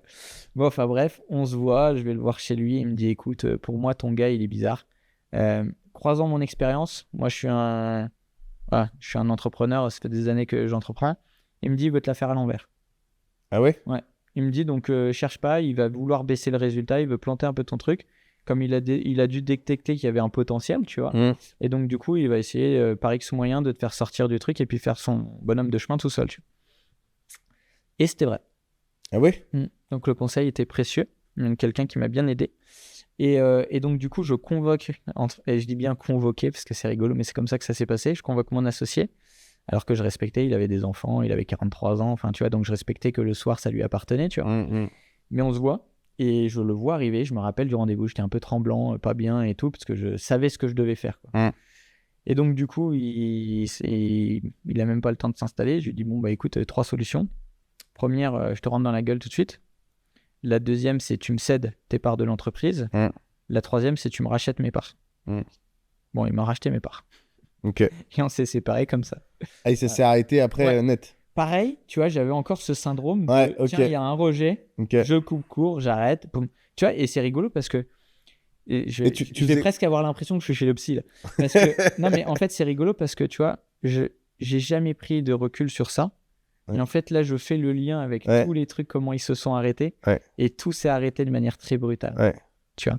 Donc, c'est rigolo. Mais donc, du coup, une fois cette expérience-là finie, bah, j'arrive, j'ai quasi 22 ans. Et là, je me dis, qu'est-ce que je vais faire de ma vie, quoi. T'avais gagné ta vie un petit peu en termes de chiffres, ça donnait quoi à cette époque-là? Tu te souviens ou... Je saurais pas te dire, mais je gagnais, je crois que je devais gagner l'équivalent de 1500, 1800 balles, quoi, tu vois. T'en vivais? J'en vivais, et puis à Nancy, si tu veux, quand tu gagnes 1500, 1800 balles, c'était bien. Tu vois. Bien sûr. Donc oui, j'en vivais. Maintenant, je saurais même plus te dire. Plus aucune nouvelle de ce gars-là? Non. Il a pu être pote avec ton père ou tu l'as jamais recroisé? Alors, je ne sais même pas s'il a encore de relation avec mon père. D'accord. C'était pas non plus un de ses meilleurs potes. Hein, d'accord. Mais j'ai coupé court. Et moi, tu sais, quand je coupe court, c'est pareil, je vais même pas demander de nouvelles à la personne qui est encore en lien. Oui, puis il n'y avait peut-être pas les réseaux comme aujourd'hui à l'époque, tu suivais pas sur Insta, tu vois pas ce qui... Donc je sais que par exemple, 3 ans après, il a fait faillite, quoi. Tu vois. D'accord. Donc, je sais quand même qu'il y a eu la faillite derrière. D'accord, ok, t'as eu des infos par rapport à ça. Ok. Et quel apprentissage t'as tiré de tout ça? Alors, attends, il y a un truc que je t'ai pas dit. C'est que par contre, en parallèle de ça, moi, j'ai commencé à acheter ma première résidence principale. Ok. Et c'est là où j'ai commencé à baigner dans l'écosystème immobilier. Ok. Donc, t'as acheté ta résidence principale à Nancy? J'achète ma résidence principale. Tu l'as toujours? T'as toujours ce bien-là ou tu l'as vendu? Alors, je vais te raconter l'histoire. C'est qu'en fait, j'ai fait un flipping hyper rapide, mais sans le vouloir. Donc, j'achète ma résidence principale, un bien que j'achète, je me sais même plus, mais chaque fois, je me souviens pas des chiffres. Il faudrait que je m'amuse à ressortir, mais je crois 82 ou 83 000 euros, un truc comme ça. Tu vois. 80 000 euros. Et c'est là où je découvre que mon père, et c'est ça qui est trop rigolo, c'est que mon père a fait toute sa carrière en grande distribution, et je ne savais pas que mon père était de formation charpentier, menuisier charpentier. Ah ouais? Ouais, mais je ne savais pas. Mais alors ça, c'est un vrai truc parce que je pense que tu découvres des choses sur tes parents tout au long de ta vie. C'est-à-dire qu'il y a des moments où ils te disent, bah oui, mais j'ai fait ça. Je vais même te dire un truc. C'est là où j'ai découvert que mon père aurait pu être entrepreneur dans sa vie s'il avait eu un bon écosystème familial autour de lui. Ouais, tu penses qu'il est né dans une famille où ça n'a pas été... Ma famille, et c'est pas péjoratif, parce qu'il y a peu... tu vois, je suis même pas sûr qu'il y ait des membres de ma famille qui regarderaient des podcasts ou des machins. Tu vois, tellement que le niveau mindset, c'est pas trop ça, tu vois. Mais on est une famille, tu vois, très modeste, très voilà. Et mes parents, dis-toi, ayant une situation un peu meilleure que leurs frères et sœurs, etc., dis-toi, étaient jalousés de leurs propres frères et sœurs, alors qu'on n'est pas du tout dans un milieu financier aisé, tu vois. Mais mes parents ont bourlingué, tu vois, ils ont acheté une maison, ils l'ont bien revendue, ils en ont racheté une plus grosse, ils l'ont bien revendue, ils ont racheté une autre maison, ils l'ont bien revendue. Ton père a peut-être rénové un peu au passage, j'imagine, s'il était charpentier. Voilà, mon père, par contre, refaisait beaucoup de choses, etc. Une belle main, enfin, voilà, des mains en or, etc. Comme moi, tu vois. Ouais. Et du coup, mon père, si tu veux... Ce qui est marrant, la différence, pardon de te couper, on y revient après, mais c'est que toi, tes parents, t'as eu moins la pression des études, alors que moi, mes parents, ils ont... Enfin, mon père a passé un bac électrotechnique et ma mère... Enfin, je vais pas aller dans le détail parce que je crois qu'elle n'a pas trop communiqué sur ces sujets-là. Pas la mettre dans la sauce, mais elle a pas fait... Elle s'est arrêtée très tôt. Okay. Et moi, par contre, ils m'ont toujours dit, Amaury, il faut que tu fasses des études, faut que tu fasses des études. Et ça, mais pas une grosse pression. Et tu vois, ce qui est marrant, c'est que j'ai eu le TOEIC il y a pas longtemps et il me le fallait pour valider définitivement au Densiam parce que j'ai fait une école de commerce à Nantes. Et j'ai senti qu'il y a eu un ouf de soulagement, quoi. Ça y est, il a fait le master. Et j'ai l'impression que maintenant, c'est... ça va au moins lui ouvrir quelque part. Vas-y, maintenant, tu fais ce que tu veux. De toute façon, tu fais tes trucs d'immobilier. Continue, quoi. Tu vois donc... Job done. Tu sais, le petit truc vert, là. Mais ce qui est une bonne chose aussi, tu vois. Ah ouais, je suis d'accord. A posteriori, oui, je pense. Parce que ça a été, encore une fois, moi, mon parcours, c'est le parcours du combattant. Ouais, ça n'a pas été facile. C'est beaucoup de rejets, beaucoup de machins. Enfin, tu vois, il a fallu que je me fasse de la place partout, tu vois. Donc voilà, et donc du coup... tu découvres que ton père est charpentier. Donc je découvre que mon père est charpentier, et donc du coup, surtout que je découvre que mon père veut réaliser les travaux avec moi dans ce bien-là. Ah oui. C'était un bien, mais tout pourri, enfin, au possible. mais très bien situé à Nancy, tu vois. Tu l'achètes solo ? Je l'achète solo. Ouais, je fais un crédit dessus. Enfin, tu vois, à l'époque, les banques, plus facile d'emprunter. On est, pour te donner un ordre d'idée, on est en 2009 au moment des subprimes. Ok. La banque me finance. Ok. C'était quoi les taux, tu te souviens à l'époque ? Je saurais plus te dire. Je suis incapable de dire. Ok. Incapable. Bon, j'imagine qu'on peut trouver facilement sur internet la réponse de toute façon, mais... Ouais, je saurais pas te dire. Non, ça devait être équivalent à aujourd'hui, j'imagine. C'était quoi, 3-4% ? Non, je pense que c'était un peu plus haut quand même. Ah, c'était plus ? Ouais, je pense quand même. Ouais. Ouais, quoique, je sais pas. Non, faudrait que je regarde. Faudrait que je m'amuse à regarder. Mais je sais plus du tout à quel taux j'ai. Enfin, tu vois, c'est pas les souvenirs que j'en ai de mon truc. Donc j'achète. Mon père rénove tout le bien avec moi. Un petit duplex. Un petit truc, mais duplex. Avec toi, ça veut dire que t'as mis la main à la pâte ? Ouais, par contre, il m'a formé sur des travaux, laisse tomber. Par contre, il m'a fait une vraie formation. Mais je me faisais engueuler, tu vois, sur le chantier, ça, parce qu'il y avait des trucs que je faisais mal, quoi, donc c'est là aussi où j'ai découvert qu'il avait un côté entrepreneurial et qu'il aurait pu faire de belles choses aussi par lui-même. Et il y avait notamment, tu vois, une petite cour extérieure qui était attenant à mon logement. Et donc, du coup, mon père, franchement, ancien charpentier menuisier, il me refait un truc en tech, machin et tout, un truc vraiment stylé. J'achète 2-3 poufs Fat Boy, tu vois, je sais pas si, je vois très bien. Un truc assez sympa, on refait un extérieur. Et puis, on termine le truc, franchement magnifique. Et là, comme je suis jeune, qu'est-ce que je fais ? Je fais une crémaillère avec mes potes, en mode, vas-y, on va kiffer ensemble. Si chez moi, venez chez moi. Mais si tu veux, j'ai pas du tout le tempérament de l'immobilier. C'est pas du tout mon écosystème. Tu voulais juste un chez toi. C'était mon chez moi, c'était mon premier chez moi. Et donc, du coup, je fais des soirées avec mes potes et tout. Et dans ces potes-là, j'en ai un qui est agent immobilier, genre depuis 6 mois, peut-être, je sais même plus, peut-être un peu moins, tu vois. Et il me dit, mais putain, Alex, je veux bien, canon, pépite et tout. Donc, je leur explique que c'est moi qui fais tous les travaux avec mon père, machin, je l'ai pas acheté comme ça. Et donc, du coup, il me dit, ouais, putain, combien t'as acheté ça ? Je lui dis, toi, c'est toi qui es agent immobilier, combien ça vaut ça ? Et là, il me dit, je sais pas, faudrait que je regarde dans mes outils, machin. Et tu vois, il me sort 220, 230 000 balles. Et là, dans ma tête, je me dis, ça ouf, lui. Il a plus un peu. Et donc, du coup, bref. Et donc, du coup, je lui dis, en rigolant, je dis, mais, tu sais quoi ? Je te donne un double des clés. 220 000, tu vends. Vas-y, si t'arrives à le vendre, tu le vends. En plus, tu savais peut-être pas à ce moment-là que c'était exonéré d'impôts sur la plus-value. Mais je ne savais même pas, pour tout te dire, qu'on était dans. Tu vois, on sortait tout juste des subprimes, de machin et tout. Je n'étais pas du tout dans l'écosystème immobilier, mais très éloigné. Tu vois, d'ailleurs. Oui, t'étais encore plus ou moins dans le foot. À l'époque, tu me parlais de taux, de machin, de trucs. Le seul truc que je savais dire, c'est que je gagnais. À peu près entre 1500 et 1800 balles et que j'avais un complément de revenu du foot qui était pas négligeable parce que je gagnais 1500 balles aussi avec le foot. Ah, donc t'avais continué quand même le foot alors ? J'avais continué. Tu joues en national ? Alors, j'étais pas en national, on était en CFA2 à l'époque. Ok. Ce qui est l'équivalent du National 2 aujourd'hui, non? National 3 aujourd'hui. National 3, Ouais. ok. Donc, si tu veux, à l'époque à Nancy, tu vois, j'avais des revenus récurrents d'à peu près 3000 balles. Ce Ok, qui est très c'est bien. très bien, Tu ouais. vois.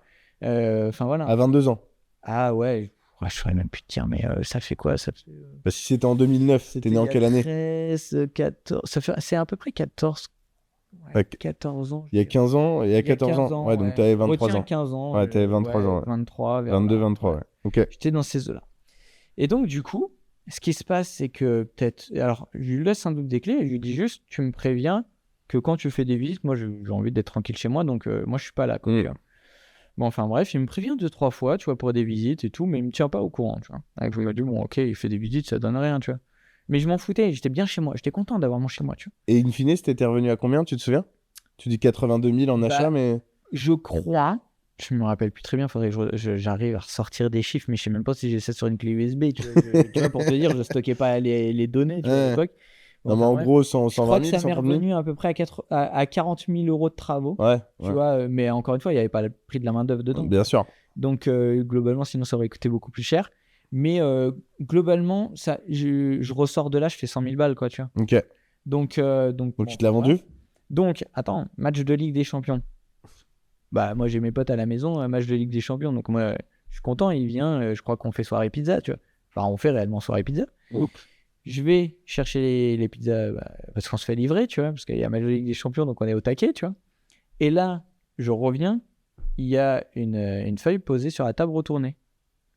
Bon, je sais pas ce que c'est, tu vois. Je dis, bon, c'est quoi ça? Il dit, vas-y, retourne. Je retourne, une offre au prix. Et là, si tu veux, dans ma tête, bah, j'en prends pas conscience tout de suite. Mais j'ai un truc où je brille un peu. Parce que je me dis, mais attends.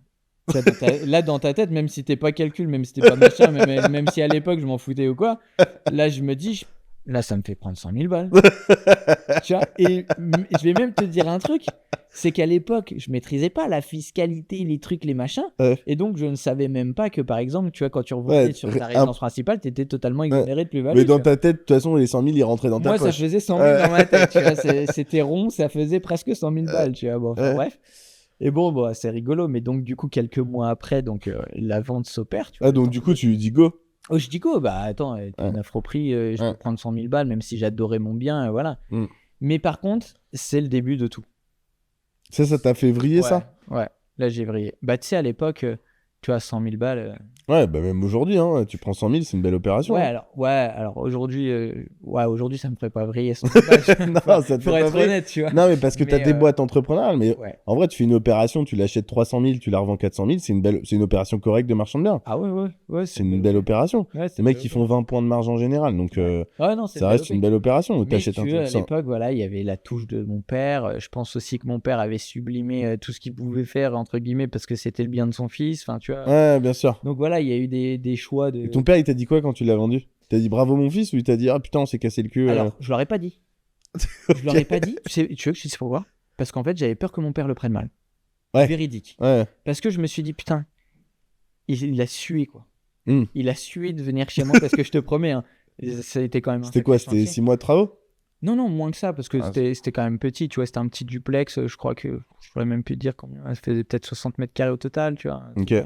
Bon, enfin, bref, mais je ressors de là, tu vois, et je me dis, bon, bah, faut que je lui annonce, tu vois. Ouais. Et en fait, je lui annonce le jour de la signature de l'acte authentique. Où je ressors de l'acte authentique. Ouais.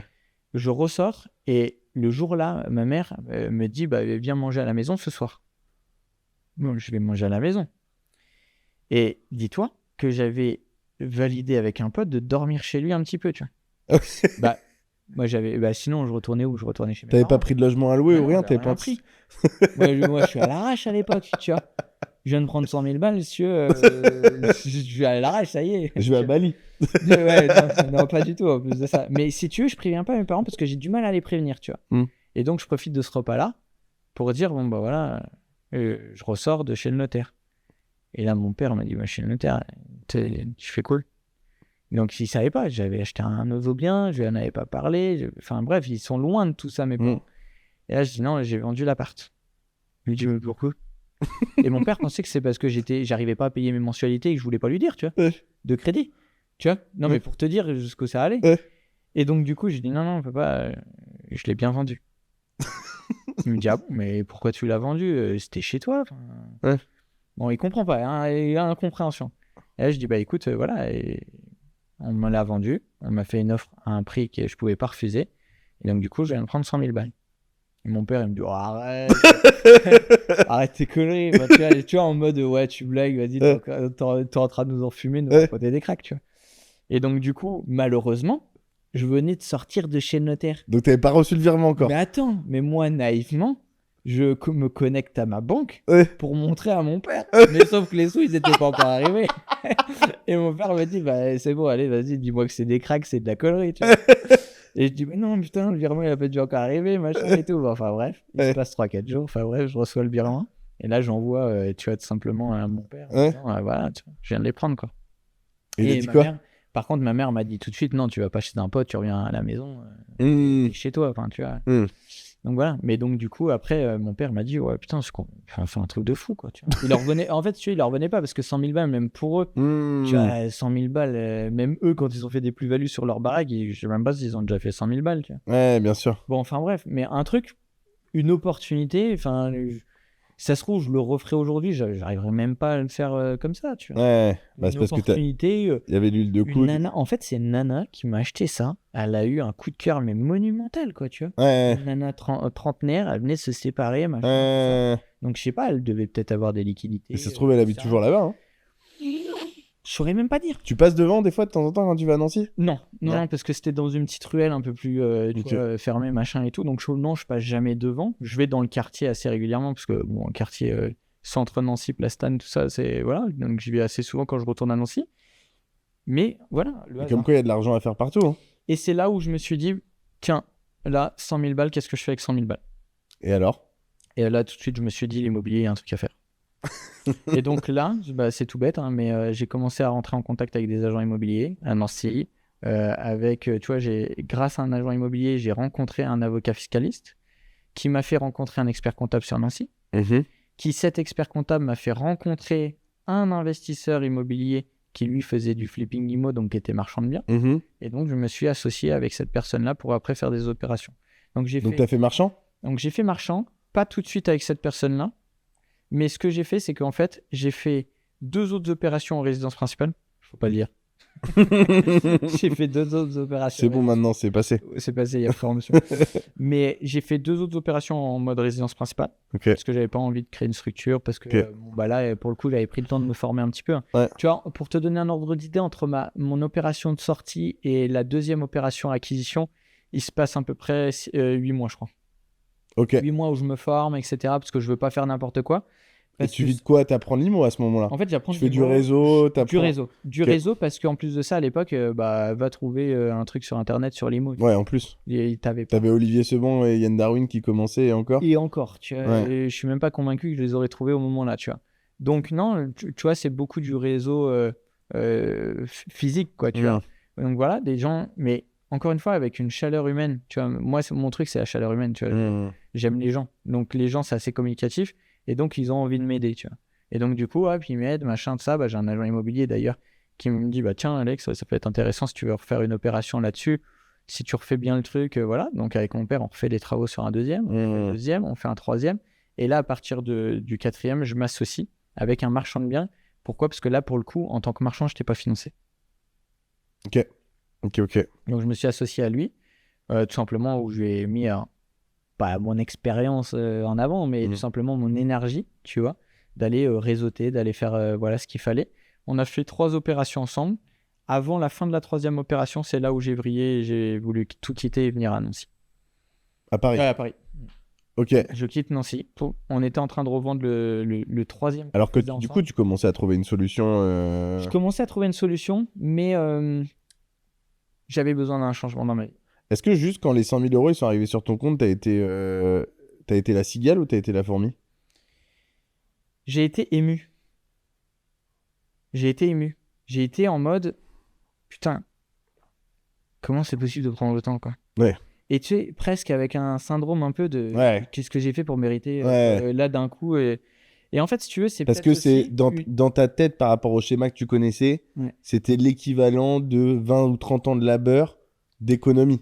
En fait, si tu veux, c'est que je ressortais d'échec en échec. Mm. Échec du foot, Mm. échec entrepreneurial. Mm. Je l'ai pas dit, mais quand je suis après mon échec entrepreneurial, je suis rentré en grande distribution par le biais de mon père. Ce qu'il faut savoir, c'est que je me suis fait virer à quelques jours de la fin de mon contrat par des gens qui m'avaient pistonné pour rentrer chez Leclerc à l'époque, pour te dire. Mais pourquoi ? Parce que j'ai mal parlé à un manager, parce que il parlait hyper mal à ses équipes et machin et tout. Et moi, le respect humain, c'est fondamental pour moi. Mm. Et donc, du coup, je lui ai juste dit, mais tu te prends pour qui ? Enfin, t'es pas notre père, t'es pas machin, tu vois. Mm. Enfin, bref. Donc, du coup, moi, ok, on m'a viré parce que j'étais en CDD, tu vois, au moment où je suis rentré là-dedans. Et puis après, bon, bah voilà, j'ai basculé. Je suis Mais rentré tu as chez continué Orangina Shops, la grande distribution. En fait, j'ai continué en parallèle de la grande distribution. Ok. En fait, Donc tu faisais de la grande distri et marchand de biens à côté. Ouais. Pourquoi ? Parce qu'en fait, si tu veux, dans la grande distribution, j'ai trouvé une ouverture où on m'avait accepté. Donc tu as été viré de chez Leclerc, tu as J'ai été viré de continué chez chez Leclerc. Carrefour.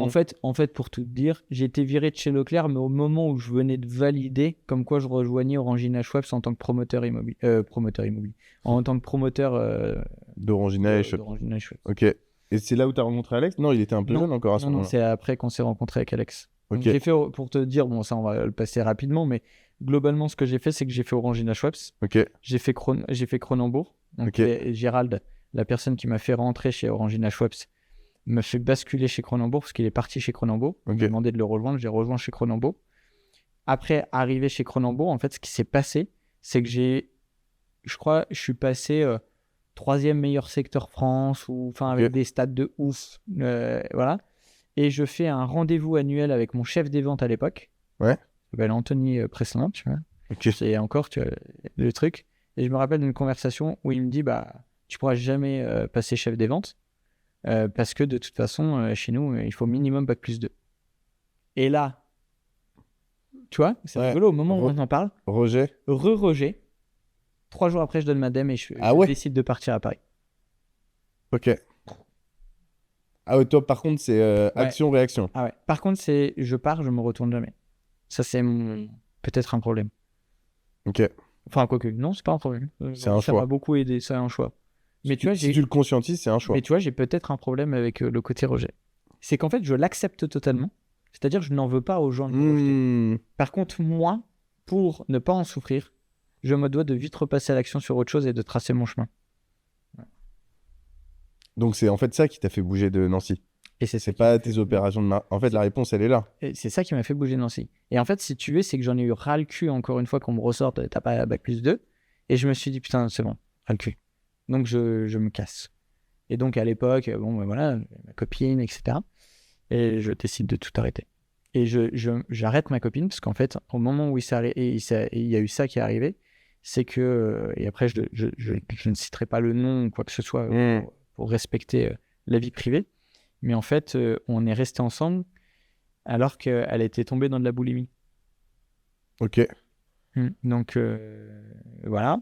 Donc, si tu veux, déjà, voilà, tu as moins d'amour, tu vois, pour la personne, mais tu restes avec elle pour l'aider. Ok. Je me rappelle de faire un premier rendez-vous avec elle, tu vois, chez un psy, qui se passe super bien. Donc, boulimie, pour ceux qui savent pas, c'est tu manges et tu te fais vomir, c'est ça ouais, Ok. Tout à fait.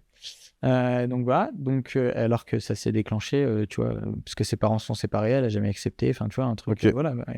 Bon, enfin bref, on reste quasiment 2 ans comme ça dans cette situation-là, mais où je suis content parce que je me dis, c'est bon, elle se fait suivre par quelqu'un. Ouais. J'ai l'impression d'y voir de l'amélioration, etc. et tout. Et on fait c'est tout bête, hein, mais on fait une journée pêche avec mes parents, mon oncle et tout ça. Enfin, tu vois, un kiff. On avait un chien à l'époque, un Golden Retriever. Et ce qui se passe, c'est que, à un moment donné, elle part promener le chien. Enfin, bref. Et voilà. Et 3 jours après, moi, je mange avec ma mère. Et je vois ma mère qui est pas bien. Et ma mère qui est pas bien, ça se voit. Et ma mère qui veut me cacher un truc, ça se voit. Parce que je suis très fusionnel avec ma mère. Donc du coup, je dis, ouais, qu'est-ce qui se passe et tout, enfin bizarre et tout. Elle me dit, non, je peux pas te dire. Et je lui dis, comment ça, tu peux pas me dire? Et donc là, t'imagines tout. Mmh. Maladie de ton père, n'importe quoi. Enfin, Ouais, bref, c'est l'enfer. tu peux tout imaginer. Et là, Ouais. je lui dis, non, Ouais. je te promets, je pars pas tant que tu m'as pas dit. Ouais, c'est mort. Et elle me dit, non, je peux pas parce que je sais que ça aura un impact sur toi. Ah, bah, Donc là, si tu veux, voilà, bon, je lui dis, non, stop, on arrête les conneries, là, tu me dis. ouais. Et elle me dit, bah écoute, donc, encore une fois, je cite pas le prénom, Mmh. mais je l'ai vu se faire vomir à la journée. Mmh. Ok. Donc là, ce qui se passe, c'est que dans ma tête, je vrille. Et ce que je fais, c'est que je téléphone psy, Mmh. qui la suivait. Et je lui dis, bon voilà, apparemment, il s'est passé ça. Est-ce que moi, il faut que je sois plus présent? Comment je peux l'aider, machin et tout? Et il me dit, ah bah non, mais moi, je la suis pas. Ah ouais. Voilà, Donc là, mensonge, trahison, et là, t'as dit... trahison. Dans ma tête, trahison. Et depuis, et t'as cuté Et le en jour fait, même au ou lieu le lendemain? d'aller chez le psy, elle allait chez sa grand-mère qui était à côté, quoi. Donc là, dans ma tête, je vrille. Et en fait, tout ça s'est passé en l'espace de, allez, on va dire, 3 semaines, avec le côté, en plus de ça, rejet d'un poste pour potentiellement, tu vois, pas que je voulais, mais un poste de me dire, oui, ce sera possible que tu atteignes un poste comme ça. Mmh. Voilà. Donc dans ma tête, tout vrille. C'est le Donc moment là, où- t'as coupé avec tout le monde. Ah ouais, j'ai coupé avec tout le monde. J'ai dit, faut que je parte. Faut que je parte. Ok. Je suis arrivé en région parisienne. En région parisienne, donc t'es pas venu à Paris direct. Non, région parisienne. T'as trouvé un logement, t'as Ouais. rejoint des potes, t'es venu Non, solo. Non, je suis venu solo. J'ai rencontré entre-temps quelqu'un. Donc là, t'as 24 ans à peu près. J'ai à l'époque, ouais, c'est ça, à peu près 24. Ouais. Ok. 24, 25, ouais. Donc là, c'est quoi la suite alors sur La Paris et suite, de c'est France? qu'en fait, je me trouve vite un job. Parce que du coup, pas de pied à terre, rien, un peu compliqué. Donc je signe. T'avais encore du cash de tes opérations IMO Ouais, quand même. par contre, voilà, je suis pas venu, si tu veux, les mains dans les poches, etc. J'avais de quoi faire. Et puis j'avais une dernière transaction qui était en cours de vente. Ok. Donc voilà, après, bon, tu sais comment c'est. Sortir ton argent d'une société, c'est encore autre chose, etc. Enfin, bref.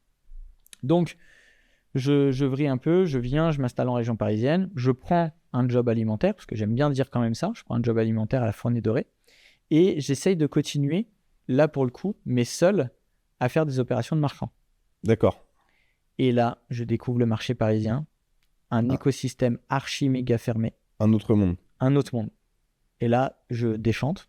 Je me dis, ok, il y a quasiment personne qui veut me parler, il y a personne qui me prend au sérieux, il y a personne, tu vois. Voilà, globalement, tu as 25 piges, non, t'es rien. Des marchands de biens, t'inquiète, on travaille déjà avec des marchands de biens et qui pèsent un peu. Donc, t'es rien. Et donc, du coup, je dois revoir toute ma stratégie. Et donc, c'est là où je me renseigne sur la région parisienne et que je découvre le projet du Grand Paris. Ok. Et là, du coup, j'investis tout en locatif. Ok. Voilà.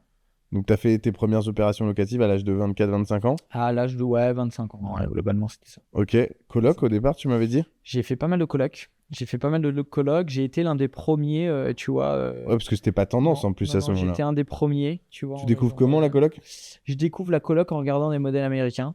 D'accord. Parce que je comprends que globalement, il y a beaucoup de bonnes idées qui viennent des États-Unis, tu vois. Ou des modèles anglo-saxons. Tu vois. Ouais.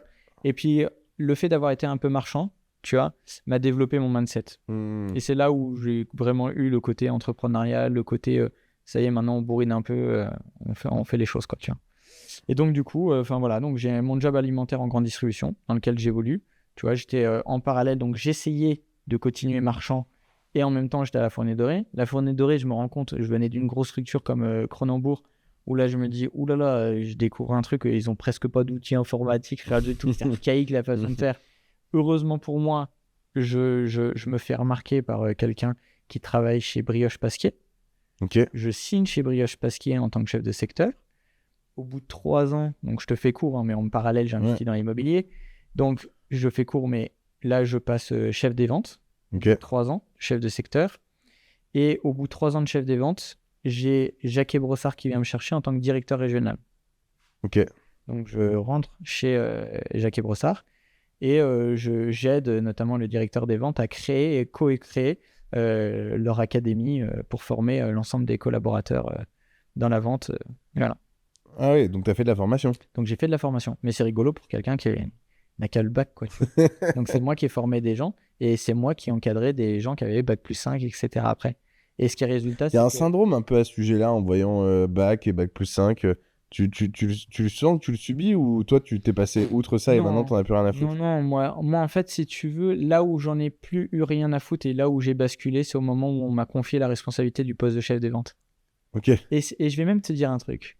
Ce qui est rigolo, c'est que j'avais largement de quoi vivre de mes opérations immobilières. Mm. Et j'ai continué. Mais j'en suis convaincu que c'est mon côté, je lâche rien, tu vois. Mm. C'est mon côté de, je veux prouver qu'on peut réussir à faire quelque chose, même si on n'a qu'un bac en grande distribution. Et donc, j'ai été Donc chercher- finalement, le fait de ne pas avoir fait d'études, aujourd'hui, pour toi, c'est une force. Là, en fait, moi, ça a été après ma plus grande force. Parce que partout où je suis passé, j'ai eu les meilleurs résultats. Parce que ça a été le parcours du combattant. Je me suis déchiré, je bossais. Quand mes collègues, ils bossaient 8 heures, j'en bossais 16. Enfin, tu vois, c'est très caricatural, mais c'est vraiment ma vie, quoi. Mm. Et d'ailleurs, je l'ai gardé. Aujourd'hui, tu vois, mais ce que je te disais juste avant, j'avais réunion avec mes associés. Mm. Mais mes associés, c'est les premiers à me dire, mais Alex, coupe de temps en temps, quoi. Mm. On va pas t'en vouloir, hein. Mais non, j'arrive pas. C'est viscéral. C'est ce besoin de travailler, d'être constamment, tu vois, au taquet. Et j'ai pas du tout je suis heureux comme ça. J'ai pas du tout le besoin tu vois, d'aller m'exiler, je sais pas où, pour 2 semaines, me ressourcer ou machin. Pas du tout. Tous les matins, je me lève, je kiffe. Et avec ta famille, ça pose pas de soucis? Si, il y a eu beaucoup de points de réglage avec ma femme. Beaucoup de points de réglage. Bah, tu vois, 2 enfants en bas âge. Tu vois, j'ai Pierre-Jules qui a 5 ans, Mao qui a 3 ans et demi. Multi-entrepreneur à côté, multi-investisseur. Elle aussi, elle a investi? Elle aussi, elle fait... Par mon biais. Vous avez acheté ensemble? Ouais, on a tout investi ensemble. Ah, tout ce que vous avez acheté, c'est ensemble? Tout ce qu'on a, j'ai voulu le faire avec. Ah, donc vous connaissez depuis au moins 10 ans, alors? Non. Alors, avec ma femme, ouais, on est ensemble depuis... ouais, je crois qu'on fête notre 10e année là ensemble. D'accord. Donc moi, j'avais quelques biens juste avant. Ok. Mais une fois qu'on s'est mis ensemble, tout le développement a été fait avec. Et quand tu dis une fois qu'on s'est mis ensemble, c'est de genre quelques semaines ou quelques mois après s'être mis ensemble ou c'est quelques mois. une fois marié? Non, Ah ouais. quelques mois, mais parce que déjà d'une, bon, j'ai pas peur de le dire, même si ça peut paraître méchant, mauvais ou je sais pas quoi, c'est que j'ai quitté la personne avec qui j'étais pour me mettre avec elle tellement que ça a été assez viscéral. Fusionnel. Ouais, ma rencontre avec ma femme a été Ok. un élément déclencheur. Et ce qui est rigolo, et ça boucle la boucle, c'est qu'elle est enseignante. Donc moi qui ai qu'un bac, qui ai lutté toute ma vie pour qu'on reconnaisse que dans la vie, c'est pas grave si t'as pas bac plus 5 ou je sais pas quoi, tu vois. Je me suis marié avec une enseignante, quoi, tu vois, il y a un truc qui est bizarre. Ok, donc elle est prof à côté. Ouais, elle est prof à côté. Elle est pas du tout... elle m'a toujours fait confiance sur les investissements. Elle a jamais regardé? Elle a jamais regardé. Donc là, si je l'interview, elle est incapable de dire ce que vous avez? Elle est incapable de dire ce qu'on a. Elle est incapable de dire. Elle fait pas les déclarations d'impôts. Enfin, même non, si tu veux, maintenant, c'est nos avocats, nos experts comptables qui le font, tu vois. Ouais. Mais elle est incapable de dire ce qu'on a, où on l'a, etc. Mais tu sais que ça a même été un jeu avec notre notaire. Ouais. C'est que à chaque fois qu'elle venait, tu vois, elle venait quand même avec moi pour signer, tu vois. Ouais. Et à chaque fois, le notaire, il lui disait, Madame Masson, vous savez où vous achetez? Vous avez vu le bien? Non, je sais pas. Et à chaque fois, le notaire, tu vois, il pète un boulard parce qu'il dit, putain, elle te fait trop confiance, quoi. Ouais. Donc, elle sait même pas ce qu'on a. Elle sait même pas ce qu'on a. Et je vais même te dire un truc, et c'est ça qui est complètement dingue, c'est qu'elle s'en fout complètement. Ouais, mais c'est ça que t'aimes aussi. C'est ça que j'aime. C'est ça que Vu que t'es dans la relation humaine, t'es dans la passion. En fait, c'est ça et que finalement, ça te fait peut-être... Là, on en rigole. Ouais. Mais c'est ce qui te fait... Dans le fond, c'est peut-être ce qui te fait plaisir. Et c'est ce qui te... En fait, si tu veux, c'est qu'aujourd'hui, ma femme, elle est mon équilibre. C'est que souvent, je dis que, voilà, il y a un côté un peu chiant. Tu vois, tu rentres à la maison et elle veut que tu sois dispo avec tes enfants et avec elle, tu vois. Et moi, je le vis comme un truc un peu chiant. Tu vois, parce que je me dis, putain, mais attends, non, j'ai encore du boulot, j'ai encore machin. Ok. Elle, si je l'écoute, elle me dit, bah oui, mais t'as toujours du boulot. Donc, ton boulot, c'est pas grave, tu coupes, tu profites un peu de nous et puis tu y retournes, quoi. C'est ok. Et donc, il y a eu beaucoup de points de réglage, tu vois, ces 4 dernières années, parce qu'avec l'évolution du groupe, bah, de plus en plus de trucs, de plus en plus de clients accompagnés. Et puis, bah, tu vois, la volumétrie qu'on emmène aujourd'hui, elle n'est pas neutre. Tu vois, on fait quand même 165 opérations par an avec nos clients, ce qui n'est pas neutre. Donc, il a fallu qu'on continue à évoluer ensemble, tu vois, vers ça. Et donc, voilà. Et donc, moi, ouais, aujourd'hui, je la félicite. Je la félicite parce que j'ai pas été simple. J'ai pas été simple, et puis aussi parce que bah, tu le sais, quand tu es entrepreneur, il y a un côté très viscéral, il y a un côté très bourrin aussi dans les affaires, tu vois. Et donc, du coup, aujourd'hui, elle est mon meilleur équilibre. Mais on est en fil archi méga tendu parce que tu te doutes bien, un investisseur multi-entrepreneur avec le monde de l'enseignement, en termes de fil tendu, je crois que tu ne peux pas faire plus tendu. Ok.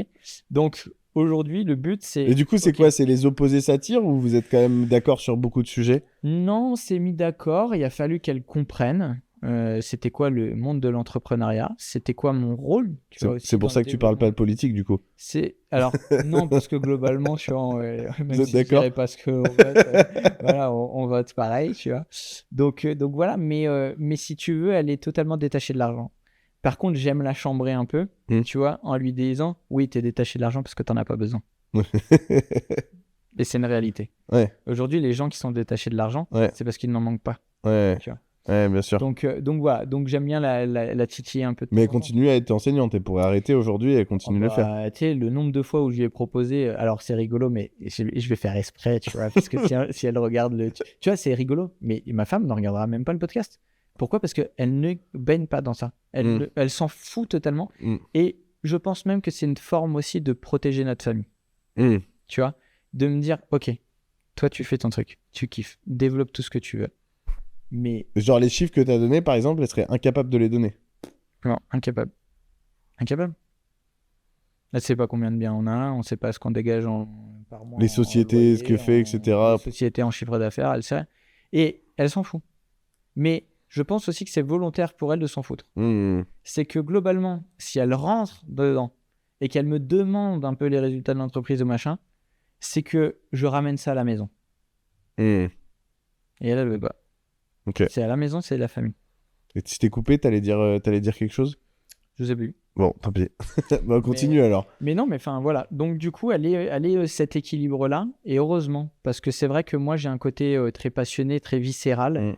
Et tu vois, demain par exemple, on viendrait à se séparer ou je sais pas quoi. Ouais, moi j'ai aucun problème à travailler, pas nuit et jour, mais je pense même que je basculerai en pleine activité, mais bourrin quoi. Parce que je kiffe aussi ce que je fais. Mais finalement, cet équilibre, il est pas mauvais parce que c'est un marathon malgré tout. Il est très très bon. Il est très très bon. Pour la suite, t'as 24-25 ans, tu la rencontres, t'achètes tes premiers biens. Ouais. T'en as acheté 12, si je dis pas de bêtises, c'est ça? T'as fait 12 colocations? Alors non, on a fait 14 colocations et on a 63 biens au total. Ok, ah bah tu vois, je savais pas. Ok, donc t'as 60... Et quand tu dis 63 biens, est-ce qu'un immeuble de rapport, pour toi, c'est 5 biens ou est-ce que c'est un bien? Oui, Ok. je te parle en lot. Hein. Ouais. Ok. Et du coup, c'est... Donc t'as une centaine de locataires au global, j'imagine, entre les colocs et... Tu sais pas. Ouais, je saurais même pas Ouais, dire. en gros, Non, mais globalement, oui, ça doit tourner à ça. Si t'as 12 colocs avec 4-5 chambres, alors, plus j'en ai 14 des colocs. 14 colocs avec... 14 colocs. Là, aujourd'hui, c'est difficile de te dire parce que tu vois, là, aujourd'hui, je suis en train de revendre des biens, moi. D'accord. Je refais, tu vois, c'est rigolo, mais on dit toujours les cordonniers sont les plus mal chaussés. Ouais. C'est totalement vrai, c'est que je me suis jamais trop occupé de mon ingénierie patrimoniale perso. Et donc, en fait, là, je m'y suis occupé, mais par le biais de mes avocats et experts comptables qui m'ont forcé à prendre des choix, tu vois. Et donc, du coup, là, tu vois, mon expert comptable, là, je crois qu'on doit vendre, on a défini qu'il y avait 14 biens qu'on vend là. D'accord. Donc là, je suis en train de vendre des biens. Ok. Pour quelle raison, si tu peux le dire ou... Ouais, en fait, c'est tout simplement pour restructurer et réalimenter beaucoup plus au niveau des sociétés. D'accord. Ok. Pour réinvestir, mais différemment. C'est-à-dire, j'ai beaucoup investi de façon très rentable. Ouais. Tu vois, pour te donner un ordre d'idée, bon, là, les gens, ça va leur faire peur, hein, mais quand je vais communiquer des chiffres comme ça, dis-toi, une colocation aujourd'hui moyenne dans ce que j'ai, c'est plus de 1000 balles de cash flow. Tu vois. Bon, j'en ai 14. Plus tous les autres biens que tu as à côté. Plus tous les autres biens. Donc, globalement, aujourd'hui, si tu veux, j'ai besoin peut-être plus de refaire de la liquidité, tu vois, parce que j'ai des plaisirs. Tu vois, alors, il y a un sujet, je le protège en fait. Il y a un sujet, je le protège, c'est que j'ai besoin de maximum de liquidité pour faire un plaisir à mes parents, tu vois. Donc ça, voilà, je le garde. Ça, on communique pas ça. Ça, on le communique pas. Voilà, si tu veux un sujet censure, je le communique pas parce que je veux pas tomber dans le côté bullshit, tu vois, des podcasts et de dire ah ouais, il va mettre ça en avant pour et je vais pas. Donc je protège ma famille de ça. Tu me le diras quand on ira déjeuner. Je te le dirai en off. Mais globalement, j'ai besoin de liquidité pour ce projet-là. Ok. Et j'ai besoin de liquidité parce qu'il y a notamment un de mes biens que je veux conserver dans mon patrimoine, tu vois. mais qu'il faut que je fasse basculer en société. Tu vois, j'ai plus d'amortissement dessus, j'ai plus de plein de trucs. Ok. Et donc, du coup, je fais une OBO. Je Ok. pense que tu maîtrises le sujet de l'OBO. Et donc, du coup, je fais une OBO dessus, mais sauf qu'une OBO aujourd'hui, tu vois, on te demande entre 30 et 40% de liquidité sur ton opération. Mhm. Donc, du coup, je veux garder ce bien-là dans mon patrimoine. Et avec également les autres liquidités, l'objectif, c'est de refaire des opérations, mais plus patrimoniales, tu vois, acheter un pied-à-terre à Paris, tu vois, c'est... Tu veux investir différemment. En fait, c'est que T'es dans j'ai envie... plutôt une phase 2. En fait, c'est faire plaisir à ma famille.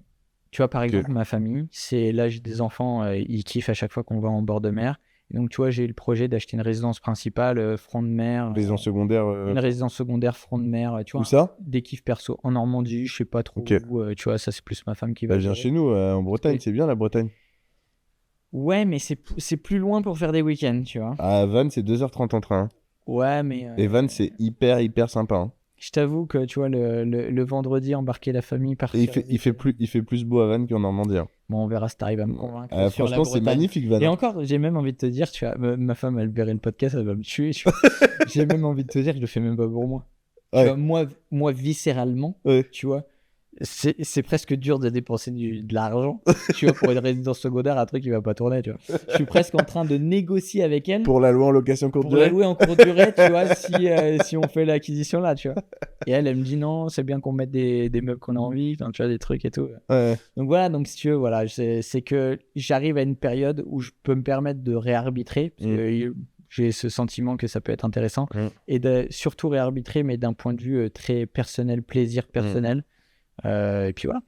Ok. Bon, intéressant, t'as avancé. On est allé assez vite, mais du coup, finalement, cette construction immobilière, elle s'est faite dans les années. T'as continué jusqu'à quand cette partie grande distribution? Bah, jusqu'à il y a, je sais pas, 5 ans, je dirais. 5 Donc ans. 2019, Ouais, 2019.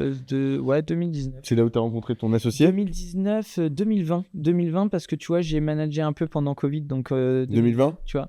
Ok. Mais en même temps, enfin, tu vois, c'est un peu biaisé, parce Et qu'en du coup, même t'as temps, construit j'avais mon côté entrepreneurial. T'as construit ce patrimoine grâce aux rémunérations que vous aviez tous les deux? Ouais. T'étais bien payé en tant que directeur. Comment t'as fait pour lever autant d'argent? Non, j'avais un salaire raisonnable, mais à l'époque, déjà, tu avais le calcul C'était plus différentiel. facile. C'était plus facile, je suis T'avais d'accord. le calcul différentiel. Ah, mais c'est pas anodin de monter à. J'avais... Ouais, mais... Parce que 12 colocs en Ile-de-France, plus des biens, ils sont partout en France ou principalement en Non, Ile-de-France? tout en Ile-de-France. Toute Ouais. la stratégie du Grand Paris. Ile-de-France, c'est quand même des prix, c'est minimum 4000 du mètre à chaque Ouais, fois. mais en fait, si tu veux, le truc, c'est que moi, j'ai développé à une période où les taux étaient hyper intéressants. Ouais, J'ai je suis même d'accord. renégocié des taux. Je te dis, la moindre opération, on parle de... Allez, je crois que ma plus petite opération, allez, c'est peut-être 300 balles de cash flow. Oui, Donc- oui. Non, donc, mais je suis. tout mis bout à bout avec le calcul différentiel, puisque globalement, moi, j'investis plus. Hein Depuis de toute façon que j'ai lancé les boîtes, parce que les organismes financiers m'ont fermé les portes, entre guillemets. Alors, bien qu'on me les ouvre maintenant en Ouais. professionnel, Ouais, tu vois. ouais. Mais sur mon loueur meublé pro, parce que du coup, je suis en loueur meublé pro, tu vois. Ouais. Là-dessus, j'ai pas eu de barrière financière jusqu'à il y a 4 ans, quoi, tu vois. Ouais, ok. Bon, déjà, j'avais un directeur d'agence avec qui je m'entendais super bien. Ouais, Ce qu'il faut savoir, c'est que ce directeur d'agence, je lui fais des opérations par lui-même. ok. Enfin voilà, donc c'est pour ça que je peux pas communiquer non plus son nom, parce que Ouais. ontologiquement parlant, dans la profession, c'est pas bon, tu vois. Ouais. Mais voilà, donc si tu veux, tu avais une relation. Et puis encore une fois, calcul différentiel. Avec le calcul différentiel, plus tu investissais de manière rentable, plus ton taux d'endettement il baissait. Ouais. Non, mais. Donc c'était des règles différentes. Oui, je c'est suis pour ça d'accord. que je veux pas faire de Non, mais c'est vrai que j'ai presque oublié ce moment-là tu vois, tellement. je veux pas faire de bullshit immobilier. Ouais. C'est que ce que moi Aujourd'hui, j'ai fait Ouais. à une certaine époque, aujourd'hui c'est plus faisable. Aujourd'hui, je voudrais refaire, je pourrais plus du tout. Aujourd'hui, allez, si tu as un bien, 2 biens en nom propre, au moment où on se parle pour te développer, dans tous les cas, tu es obligé de basculer en professionnel après. Tu n'as plus le choix. Tu vois. Ouais. Ok. Bon, bah, hyper intéressant. En plus, tu nous as expliqué au départ comment dirais-je, l'activité que tu menais aujourd'hui. J'ai 4 questions pour terminer. On va essayer d'aller rapidement. C'est quoi ton unfair advantage et en quoi tu as pu capitaliser dessus en 2 minutes? Alors, moi, je dirais que ma faculté, c'est d'aller chercher des talents, d'accord, et de les mettre au bon endroit et de les faire exceller. J'ai l'exemple avec mes associés. Tu vois, mes associés, c'est l'exemple même. C'est des talents qui étaient des partenaires à l'époque. J'ai eu la faculté d'aller les chercher, la faculté de les convaincre d'un projet. Parce que, tu vois, au début, tu lances un truc alors qu'ils sont dans des structures assez solides, machin et tout, et de les rattacher à cette expérience que vous voulez mener ensemble. Aujourd'hui, tu peux demain interviewer n'importe lequel de mes associés, t'en as pas un qui te dira qu'il est déçu ou qui kiffe pas. Donc mon talent, c'est de voir dans les autres là où ils sont le meilleur. là où ils peuvent exceller et de les mettre au bon endroit et de les faire sublimer dans leur job. Tu vois. Ok. Ça, c'est mon talent. Et en mettant l'humain au cœur de tout, parce que tu vois, demain, tu vois, je suis le premier à dire à mes associés, tiens, ou à mes collaborateurs d'ailleurs, mais tiens, cool, vas-y, tu fais 2 jours off, quoi. Ok. Intéressant. Est-ce qu'il y a une actualité aujourd'hui qui est importante pour toi d'expliquer? Alors, actualité, on a lancé l'académie. Tu vois, je pense que c'est aujourd'hui l'actualité. Donc c'est tout récent, là, quand on en parle, ça fait 2 semaines, 1 mois? Ouais, ça fait plus de 8 mois qu'on travaille dessus, parce que tu te doutes bien, il a fallu tourner les vidéos, les machins, enfin tous les contenus et tout. Et Alex, d'ailleurs, a fait un travail brillantissime, parce qu'on parle de plus de 1000 slides, tu vois. Enfin bref, c'est monumental ce qu'il a fait en travail de fond. Moi, si tu veux, voilà, je parle, j'explique tous les trucs, je forme. Donc ça, c'est vraiment... voilà, un des... Ce qui n'est pas anodin malgré tout, hein. Tu le dis comme ça parce que pour toi c'est naturel et tu prends plaisir à le faire, mais ce qui n'est pas anodin parce que Alex en l'occurrence, et je pense qu'il le prendra pas mal que je dise ça tout à l'heure, mais il le disait sur les vidéos, c'est pas toujours facile pour tout le monde et tout le monde se sent pas à l'aise d'en parler. Donc finalement, même si tu dis bon, j'ai juste eu à faire les slides, c'est un job. En fait, ce qui est rigolo, c'est que je suis beaucoup plus à l'aise, tu vois, sur une interview. Je suis beaucoup plus à l'aise où tu vas mettre devant 4000 personnes, tu me donnes un micro, tu me dis parle IMO, parle de fiscalité, parle de tout ça. Alors là, je peux te retourner une salle, il n'y a aucun problème. Par contre, tu me dis tiens, fais un face caméra. En fait, j'aime pas parce que ça me fait chier. Tu vois. C'est plus dur. Et donc, c'est vrai que pour la formation, t'es face caméra parce que t'as tes supports à côté et puis toi, il y a ta tronche. Et où il a fallu, tu vois, sur les premières vidéos, que je me force. Après, j'y ai pris du plaisir parce que je me disais, ouais, on est en train de créer quelque chose de très fort, tu vois, très intéressant. Donc, j'y ai pris du plaisir. Mais c'est vrai que et aujourd'hui, c'est un peu la chance que j'ai, c'est que s'il y a des trucs que j'ai pas envie de faire, j'ai la liberté de pas les faire. Okay. Donc là, il a fallu que je me force un petit peu. Bon, il n'a pas fallu trop me forcer parce que je parlais de sujets que j'aime, quoi, tu vois. Donc, ça va. Mais le face caméra, pur face caméra, ouais, c'était pas mon pur délire, tu vois. Ok, donc ça, tu as lancé il y a 2-3 semaines. Donc c'est d'actualité, l'académie, possibilité de pouvoir vous suivre sur ce sujet-là depuis quelques semaines. Ouais, carrément. Ok, j'ai 2 questions pour terminer. C'est quoi ta passion inavouable? Ma passion inavouable. Oh là là, putain, qu'est-ce qui est inavouable? Si j'ai une passion inavouable... Je t'écoute. Les gens, ils vont me casser la gueule. Ouais. J'adore les moments tendres, le sexe. Ok. Ouais. J'adore parce que c'est des moments intenses. C'est des moments où ça me vide la tête. C'est ma femme et moi, tu vois. Et c'est important. Tu vois, aujourd'hui, tu peux faire des affaires, tu peux être à droite, tu peux être à gauche, tu peux être machin. Ça, dans le couple, c'est monumental. Tu vois, demain, il peut m'arriver une merde dans la journée. Ça peut être n'importe quoi tant que ça touche pas à ma famille, mes enfants. Demain, je dois liquider une boîte, je dois machin ou quoi. Tant que j'ai des moments de famille très forts et que j'ai des moments passionnels avec ma femme, peut rien m'arriver. Intéressant. Donc, tu vois, ça, c'est la première fois qu'on me l'a fait. C'est inavouable d'avouer qu'on aime le sexe, tu vois. Mais voilà, non, mais voilà. Mais c'est très bien, Mais je précise, tu vois, vraiment qu'avec ma femme, je suis pas un coureur. T'es pas libertin. Non, je suis pas libertin, puis je suis pas un coureur de jupons, tu vois. Et c'est ça qui est rigolo, c'est que, tu vois, par exemple, on peut parler de ça, tu vois. Il y a à des soirées, je rencontre énormément de femmes qui veulent investir dans l'immobilier. Tu rencontres énormément de femmes qui veulent se lancer vers tout ça. Et tu vois, c'est comme dans tout. Des fois, tu pourrais penser que tac, il peut y avoir ah tiens, ça se parle sympa, c'est machin, il peut y avoir ambiguïté. Avec moi, il y a zéro ambiguïté. Tu peux demander demain à n'importe quelle femme qui a échangé avec moi. Je suis tellement professionnel qu'il y a zéro ambiguïté possible. J'aime tellement ma femme qu'il y a zéro ambiguïté possible, tu vois. Par contre, là-dessus, je suis très strict. C'est-à-dire qu'on rentre même pas dans un jeu, tu vois. C'est fermé. Donc voilà. Il y a une question que je t'ai pas posée. Ouais. Et que tu aurais aimé que je te pose un sujet qu'on n'a pas abordé, qui te semble important, et ça nous permettra d'avoir le mot de la fin.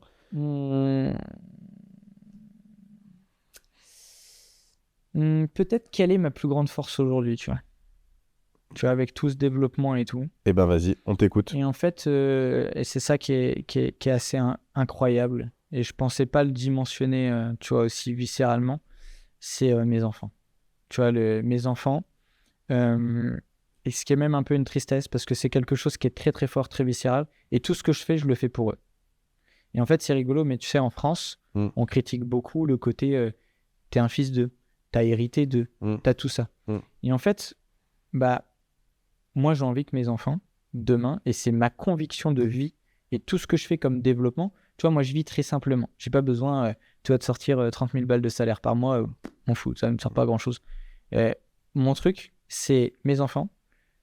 Et d'ailleurs, je veux même pas qu'ils sachent ce qu'ils ont, parce qu'aujourd'hui, mes enfants sont à la tête de tout. Tu vois, j'ai déjà géré ces sujets-là. Voilà, ils sont à la tête de tout. Mais mon objectif, c'est de savoir que mes enfants, demain, ils feront pas un métier alimentaire comme leur père a dû faire pendant des années, mais juste qu'ils kiffent et qu'ils aillent vers quelque chose qui les passionne. Voilà. Si tu veux, voilà. C'est une des questions que tu aurais pu me poser, mon pourquoi d'aujourd'hui.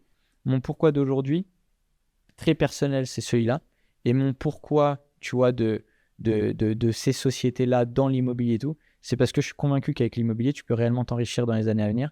Et donc, j'ai envie d'accompagner toujours plus de monde vers le fait de leur changer leur vie, changer, tu vois, leurs années à venir. Tu vois. Et demain, d'arbitrer dans 10 ans, dans 20 ans, et de leur donner peut-être la liberté qu'ils n'auraient pas pu avoir s'ils n'avaient jamais investi, tu vois. Voilà. Finalement, communiquer à minima l'information et que tout le monde soit au même niveau sur l'aspect de cette information-là et qu'après les gens en fassent ce qu'ils veulent. Exactement. Mais c'est de dire que ça commence des fois par une histoire, un hasard, d'avoir fait une résidence principale parce qu'on voulait inviter les copains à aller voir les matchs de Ligue des Champions et puis être embêté par papa-maman. Et ça construit un écosystème aujourd'hui qui impacte plusieurs centaines de personnes, voire même plus demain. Ouais, c'est clair. Et puis encore une fois, tout fait dans l'humain. Aujourd'hui, les gens pensent que comme il y a de l'argent, il n'y a pas d'humain. C'est totalement faux. Je peux te dire que les personnes les plus incroyables que j'ai rencontrées, humainement parlant, c'est des gens qui ont de l'argent.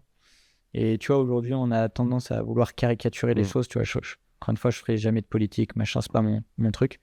Mais aujourd'hui, on a envie de caricaturer. Il y a d'un côté les riches, d'un côté les gens, etc.